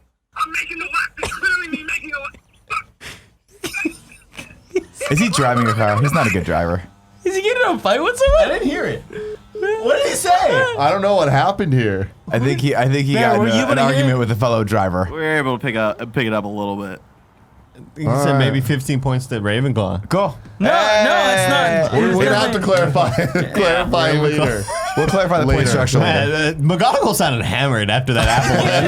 That Apple event, maybe there was a lot of post-show cocktails. Maybe. A lot of So, sliders and beers. I didn't finish this one, I don't think, but Draco was chosen. Let the Dumble hit the floor. What happened to Cho? Yeah. Maester Leica says Professor Slughorn and the inappropriate sleepover. Yikes, kids. Yeah. And then Colin Davis writes in and says, my girlfriend watches along with me and she came up with these. I couldn't decide, so take your pick. Okay. I'm going to do all three. All right. I'm gonna do all three. Wow, Colin. Slughorn is to blame for Tom Riddle's rise to fame. Ron is still so lame. Wow. In the song, I said, no need to, if you can't be poetic, no need to fret it, but very poetic. That was rhyming. poetic. That was gorgeous. Don't need to rhyme. was the Haikus part don't need here. to rhyme. Yeah, That's what I meant. that'd be more relevant here. That's what I meant. Dark mark overhead. There's going to be a war for Albus, his dad. Wow, that's really See, that's good. poetic. Yeah, Like, that's that really has good. some magic there. Love potions abound. Granger's too good for Ron. Why keep him around? Oh, wow. These are the best three we've ever you did got. good. Wow. Colin Davis's girlfriend, you Yeah. did good. Let's do a little bit of Boss Baby Book Corner. Boss Babies, book corner. Boss Babies. Here the book. I nailed it. What kind of What's up, impersonation everybody? is that? Welcome to another episode of Boss Baby's Book Corner, a podcast within a podcast where I share the most important details from the Harry Potter books that were cut from the movies. My name is Barrett Courtney, and today we are talking about the monstrosity that is Harry Potter and the Half-Blood print, which comes in at 652 pages. So you'd think they, wouldn't cut the most important part of the book out of the movie because, this book was actually shorter than Goblet of Fire, and Oh my God, Tim. Order of the Phoenix, and those books were longer, and those books had their most important parts of the book, and somehow this book got fucked. Anyway, let's go into it. Detail number 1. Harry inherits everything that Sirius owned, including Kreacher the house elf. He sends Kreacher to work in the kitchens of Hogwarts and allows Grimmauld Place to still be the headquarters for the Order of the Phoenix. Detail number 2. Harry has a little more like evidence on Malfoy rather than like when they ask him of like, oh, like, where's your proof of like you think Malfoy is the one who's like trying to poison people and shit? He's just like, I just know. And it's like, nah, that's nothing to go on there, boy. I think it was enough to go on when you were talking about Draco. Okay, Wearing but all- Like, all I'm the black. chosen. Do you know who I am? I'm the chosen one. But there's a point in when they're in Diagon Alley, they run into Malfoy in the robe shop, and he's getting like fitted for new robes. And when she goes to like measure his left arm, he kind of freaks out, and that's where you get the tattoo of the dark mark. And so like Harry kind of picked up on that of like, why did he freak out then? Like he had no reason to like rush out of the fucking shop. And But whatever. also, Malfoy's just like fucking John Wick the whole movie. He really Yeah, is, it's pretty rad. which makes I me like it. like him more. I kind of like that. Yeah. They also point out like the whole like weird ceremony when they're in Borgin and Burke's doesn't happen in the movie. Like Draco actually like ditches his mom to like sneak into Borgin and Burke's to try to like buy something, and they're not sure what it is and whatnot. And they actually like point out that the necklace used that fucks up Katie Bell was actually on display at Borgin and Burke's like when that whole visit happened. Detail number 3, Harry becomes obsessed with what Draco is up to. He noticed that Draco is like missing Quidditch practice or like Quidditch matches and all this stuff and whatnot. And one day he notices that he can't find Malfoy on the Marauders map. He has Dobby and Kreacher tail Draco, and they find that he's been spending time in the Room of Requirement. I just want to mention here, because a lot of people have been very upset that I haven't mentioned that Dobby has had cameos in the last couple books. Interesting. Dobby's been in the last couple books. There What's he you go. been up to? Like just like where Like, is he? He's got a so like bunch of- Goblet of Fire, he was the one who gives Harry the gillyweed. His wife's pregnant. And then like He has a girlfriend. I'll tell you what Working he's at not been Kinko's. up to. They don't let him anywhere near the kid's socks. You and then can wash everything else but the socks. in the last one, in Order of the Phoenix, he's like hanging out with Winky the house elf, who was like the Winky? Yeah. the Winky the house elf. They- the cut her out one that they completely. cut out in Deal with Goblet it. of Fire and stuff like that. Deal with yeah, it. Winky in whatever. socks. All She right. became an alcoholic, and I'm She not did. joking. She did. Most of Harry's free time is used trying to get into the room that Malfoy is in because he knows he's in the Room of Requirement. But he fails a lot of those times because Malfoy probably ordered the room to not be found by enemies. A lot of this plot, while not super important, added a lot to the mystery factor that the book that had that I feel like a lot of the movie was missing. Detail number 4, the Weasley home invasion doesn't happen at all, and it doesn't make any fucking sense, either in the context of the book or the movie. Let's talk about the book. They would make a point when Voldemort is just now out in the open. If Harry goes to visit a place, they're going to protect the fuck out of that place. So there's like protective charms and spells. Like they make a point to say at one point that like the Weasley house is like one of the 3rd most well-protected places in England. But okay, maybe we don't do that in the movie. That's fine. Maybe we're dumb wizards and we don't protect where Harry goes because he is fucking target number 1 for this motherfucker. He's President Carter. You know what I mean? Maybe we're dumb. Maybe we don't put protective spells around our house. They have Ron Beasley now, though. But okay, so randomly these Death Eaters decide to come It's and like, who fuck needs up. magic when I got steroids? These Death Eaters come, like maybe one day they just know like, oh, the Weasleys are friends with Harry. Let's go fuck him up, and they do. And then why would Bellatrix Lestrange, who's in the inner circle of Voldemort, not immediately hit up Voldemort the moment she sees Harry? This is the fucking worst scene in the entire series because it makes no goddamn sense, No. has no fucking stakes, and I hate it. Detail number 5, Harry doesn't randomly decide to go to Hagrid's. Hagrid had sent them a letter earlier that day saying that Aragog had died of old age and wanted Harry, Ron, and Hermione to join him in burying Aragog. So it wasn't like that, just that random thought of Harry like wanting to go to Hagrid's. He was like, Wasn't it luck? yeah. Well, they changed it in the movie, Yeah, so they- I mean, the movie I thought it read where it's like, oh, the luck. It's telling me where to go. Yeah. Yeah, it makes sense. And then, well, it is similar in the book as well, where he is like, oh, like I want to go to Hagrid's because the luck potion is telling me to. And then I'm actually gonna skip this one and save it for the last one because that's the bombshell of why this movie fucked this book over. Detail number 6: once Harry uses Sectum Sempra on Malfoy, Snape's know that What do you use on him? Sectum Sempra is When like he the cuts one him that up? like fucks him up. Snape knows that Harry has his old book. He has to see Harry's potion book, so Harry goes and then hides it in the room of requirement and borrows Ron's book to show Snape. And then Harry actually goes back for the Half-Blood Prince's book after he hides it because he's so obsessed with it and like getting all of these great scores in like potions class and whatnot. He just now knows not to use any like spells written in it, and he like kind of like defends the Half-Blood Prince at one point because Hermione's like, you're so obsessed with him, like you can't defend him on this, and Harry's like, no, like he might have just not known or like whatever, like he was weirdly obsessed and like respected the Half-Blood Prince a lot.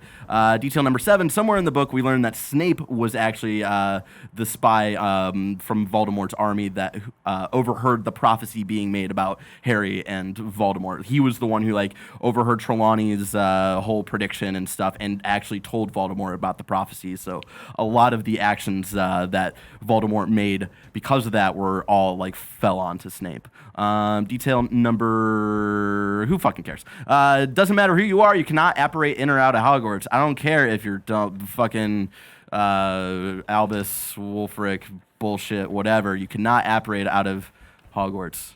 Forget everything you know. It's dumb.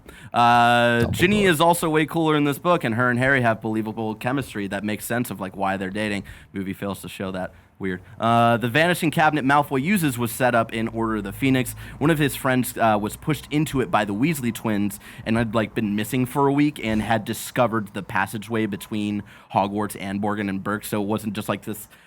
Malfoy magically knows now that this weird thing is in the room of requirement and stuff. This next one, the Battle of Hogwarts was cut. There's actually like a big that was action sequence. That was an unfortunate choice. And the choice, I get why they make the choice of their defense of the choice, because obviously we've got one more book. There's going to be a big final battle, so they didn't want to like overshadow that one with this one. But Who was then in it? It's like teachers. It's like a bunch of the teachers, Order of the Phoenix. There's like way more Death Eaters that Malfoy actually brings. Like all of the Death Eaters that are on top of the astronomy tower or whatnot are in the scene, but there's like at least I think like 10 more Death Eaters. Bellatrix isn't there though in the books. They added her for the movie. I don't. Pretty sure. Pretty sure. No, I don't believe so. It's her and the Carrows and whatnot, and then Snape comes in, I think. I don't know. But yeah, there's like way more Death Eaters. There's like people getting like fucked up. We like Bill Weasley is here and all this stuff. But yeah, it's all mainly characters that like haven't been introduced. So it was definitely a choice. And then the second to last detail, they cut Dumbledore's funeral out, which is unfortunate because we get this kind of like great scene where we're shown like a lot of characters that we've met throughout the series pay their respects to Dumbledore, and this is actually where Harry decides to not go back to school next year to go on this quest to find the Horcruxes, and he also breaks up with Ginny because he tells her like, yo, last time you were used to get to me, you were just my brother's sister. Like, if they know we're dating, like, you're dead. Like, so, and she's like, I respect you for that. Like, I don't agree with it, but I know you got to do what you got to do. But also, let's maybe just get one more spin up in the rumor requirement. You know what I'm talking about? And then the last prophylactic. And the last detail I have for this week, which is like the primary one of like why I believe this movie fundamentally misunderstands what the fucking book is about. There are 6 Voldemort memories in the book, while there are only 2 shown in the movie, 2.5 if you count the fake Slughorn memory. Each memory helps build Voldemort's background and character and why he is the way he is. We like see memories of like his family before he was born, and like the shitty house that his mother grew up in, and like how she like eventually like ran away when when her dad and brother got arrested, and she gave like the kind of like local hottie like muggle in town a love potion to like run away with her. Tom Riddle. And it was Tom Riddle Sr. And so like we learned that they only got together because of a love potion, and so we learned that Voldemort was born literally out of fake love, which is very important thematically, but you know what, fuck themes in movies. And so There's a lot of bitterness there. the memories also show that he has a fascination with collecting trophies as a child, which we slightly see in the Dumbledore Voldemort one, where he sees like, hey, you're stealing shit, that's not okay. But this fascination grows into collecting Hogwarts heirlooms. The point of these memories was to learn about what each Horcrux was and why he chose them. So we go through memories of him like collecting the ring, collecting the like necklace, necklace. Locket. Sorry, the locket. and like fucking people over and like blaming people for murder to like get these things and whatnot. And then we get the bomb drop at the end of the last memory of like, oh, he's making Horcruxes. Oh my God, all of these things that he has collected in all of these memories that we've shown are all of his Horcruxes. So at the end of the book, they have a pretty set list of what all of the Horcruxes are, except for like one. They're like, it's either this or this.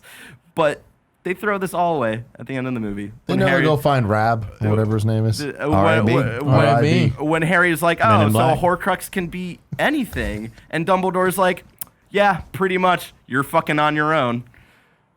They'll figure it out. Nah, I trust them. Let's watch the fucking hoops that they jump themselves through to like fucking backpedal on that They're shit. fine. So we can all agree this movie's number one, right? Also, they make a point in the book that Dumbledore pretty much already knew and like deduced that Voldemort was making Horcruxes. He needed the Slughorn memory to like kind of figure out how many Horcruxes Tom was like looking to make, because he mentions is like, oh, like if I split my soul like 6 times, making seven different pieces of my soul, like wouldn't that be like the most powerful, because 7 is like the most like magical number and all that stuff, whatever. But anyway, ladies and gentlemen, that is this week's episode of Boss Baby's Book Corner. What are some of your favorite details that I could not get to today? Remember, I can't get to everything because there's so much cut out now. Leave them in the comments below. And while you're at it, why don't you give this video a like, share with your friends who love Harry Potter, and subscribe to this channel if you have not already. I'll see you next week for another episode of Book Corner. But until then, Sectum Sempra. Thank you for that, Barrett. Ragu Bagger. Dun-dun-dun-dun-dun-down. Ragu. Dun-dun-dun-dun-dun-down. Bagu. What's up, everybody? Welcome to Rad Guys Talk Bad Guys. We're going to rank the villains of Harry Potter. The villains. That was pretty good. I know. That wasn't bad. I know. That wasn't Yeah, I bad. felt that. Right now, the list is as follows. I didn't have the list queued up here. But who are the villains for this movie, Nick? The villains of this movie, we're going to go with Werewolf Man, Fenrir Greyback. So linebacker, Wolfman. Linebacker Is this the Wolfman. Funky Bunch? No. But Baby V and the Funky Bunch, they're the next movie. Okay. This one, I mean, it's interesting because this movie, I guess, doesn't necessarily have. I guess the Horcruxes would be more of the villains of this, like The evil zombies. maybe because Draco and is Snape he? are the villains. Yeah.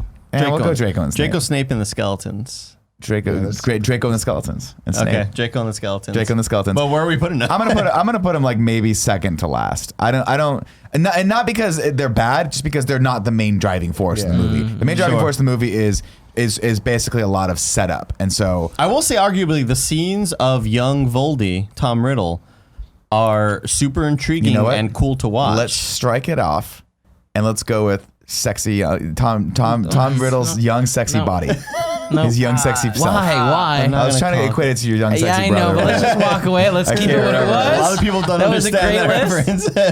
All right, so I think that those scenes with young Tom Riddle are super They're up interesting there. and well acted. Where do you think they need to go? Young So Tom right now Riddle. the list is as follows. Yeah. Number 1 is Umbridge and Voldemort. Number 2, Baby V and the Funky Bunch. Number 3, Sirius Demotiers. Number 4, Tom, Elvis, Judas, or Voldy. And number 5, Hat Guy and Voldemort. I'll put this in number 4. Okay. I would Under think. Sirius and the Demotiers? Do you think it's better than Sirius and the Demotiers? No, I'll leave it there. That's Okay, fine. cool. That's it, ladies Cool. and gentlemen. So what? Young Tommy? Young young Tommy boy. Yeah, Tommy boy. Great. Cool Greg. It's time for Could also have Golden been Black Sheep. I just want you to know that. Get Stitches, the Cool Greg effect. What did you think about Harry Potter and the Half-Blood Prince? Dude, young Tom Riddle, young Voldemort, sickest part of this whole franchise. Right, that's this what I'm guy's saying. a He was fucking good. savage, He was good. man. Yeah. That's about it. Awesome. Thank you for that, Cool Greg. Hold on, Now we you're still not need you for done the yet. vote. Because now it's time to rank the Harry Potter universe. The current rankings are as follows. Number 1, Goblet of Fire. Number 2, Order of the Phoenix. Number 3, Prisoner of Azkaban. Number 4, Sorcerer's Stone. Number 5, Chamber of Secrets.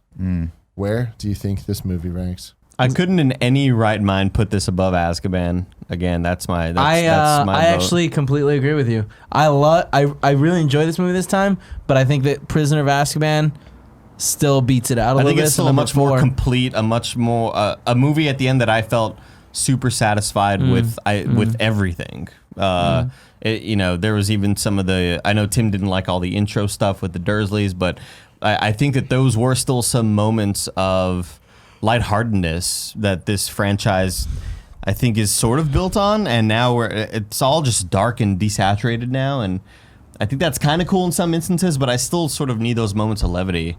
I put this above Sorcerer's Stone at number 4. I would do the same.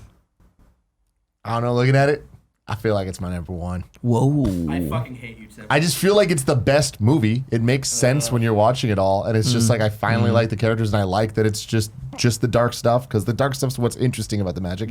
I believe in the magic, even when it's the more fun magic. But and over stuff, the effects and stuff. The Goblet of Fire? Goblet of Fire is a dope ass end, but I feel like Goblet of Fire has a lot. Goblet of Fire felt really long to me, whereas this one I really enjoyed the pace, with the exception of the end, really, and the whole luck part, where Harry was like tracking down Hagrid and stuff. But still, it's like this is the first time that I was just like, oh man, the movies before this really kind of are a bigger issue to me than this movie in terms of plot and the relationships the characters have. But I'd put it at number 1. Yeah, it's weird to me. I think like I enjoy this movie more than Goblet of Fire, but I don't enjoy it more than Order of the Phoenix or Azkaban. So yeah. And then the last thing I want to say is this is one of the only times in the movies where it ended. I'm like, who the fuck's RBI? Like, I need to know. R.A.B. R.I.B. Men in Black. Yeah. Like, what's going on? RVD, Rob Van Dam. That's Yeah. cool. There's Yeah, like they set it up. intrigue for the next one, which I don't think we've ever really gotten. Yeah. It's hard for me. It's hard for me to rank this movie because while I did enjoy rewatching it, I enjoy watching all those movies. The book just was not my favorite book, and so I think a lot of that. There's just, to me, even the book, not to disagree with Barrett, was maybe 3/4 of a book at best. It just didn't seem like there was enough meat on the bones for me to really dig into it, and I think that's that has been echoed over for the movie as well. So I can't see putting this above Prisoner of Azkaban. I'm actually grappling whether or not I should put it below Sorcerer's Stone. That's where I would view it. I feel like I'm giving Prisoner of Azkaban more credit than I should because I like the book so much. Me as well. So I think that I might actually put it over. So this might be number 3 for me. Cool, Greg. You're crazy. What do you think about ranking these? You're right, I am. Under, Stab. Putting it under number 4. So Under I'm having it- Sorcerer's Under Stone. Sorcerer's Stone. Yeah. We're all over the place. It's That's where I'd crazy. rank it. So we have to vote now then, All right. for the first time with consequence, really. Yeah. Who thinks it's better than Chamber of Secrets? Raise your hand. Everyone raises their hand. Who thinks it's better than Sorcerer's Stone? Raise your hand. Me, Andy, and Kevin raise our hands. Who thinks better than Prisoner of Azkaban? Raise your hand. Me and Kevin raise our hands. Ladies and whoa. gentlemen, the new ranking of the Harry Potter universe. Number 1, Goblet of Fire. Number 2, Order of the Phoenix. Number 3, Prisoner of Azkaban. Number 4, Half-Blood Prince. Number 5, Sorcerer's Stone. And number 6, Chamber of Secrets. We will return next week with Harry Potter and the Deathly Hallows, Part 1. Volnera Senentur. Volnera Senentur. You remember that? You remember that line? It's putting the blood back in his body. Oh, okay, yeah. That's what. I thought it was an adios. Why are you changing shit?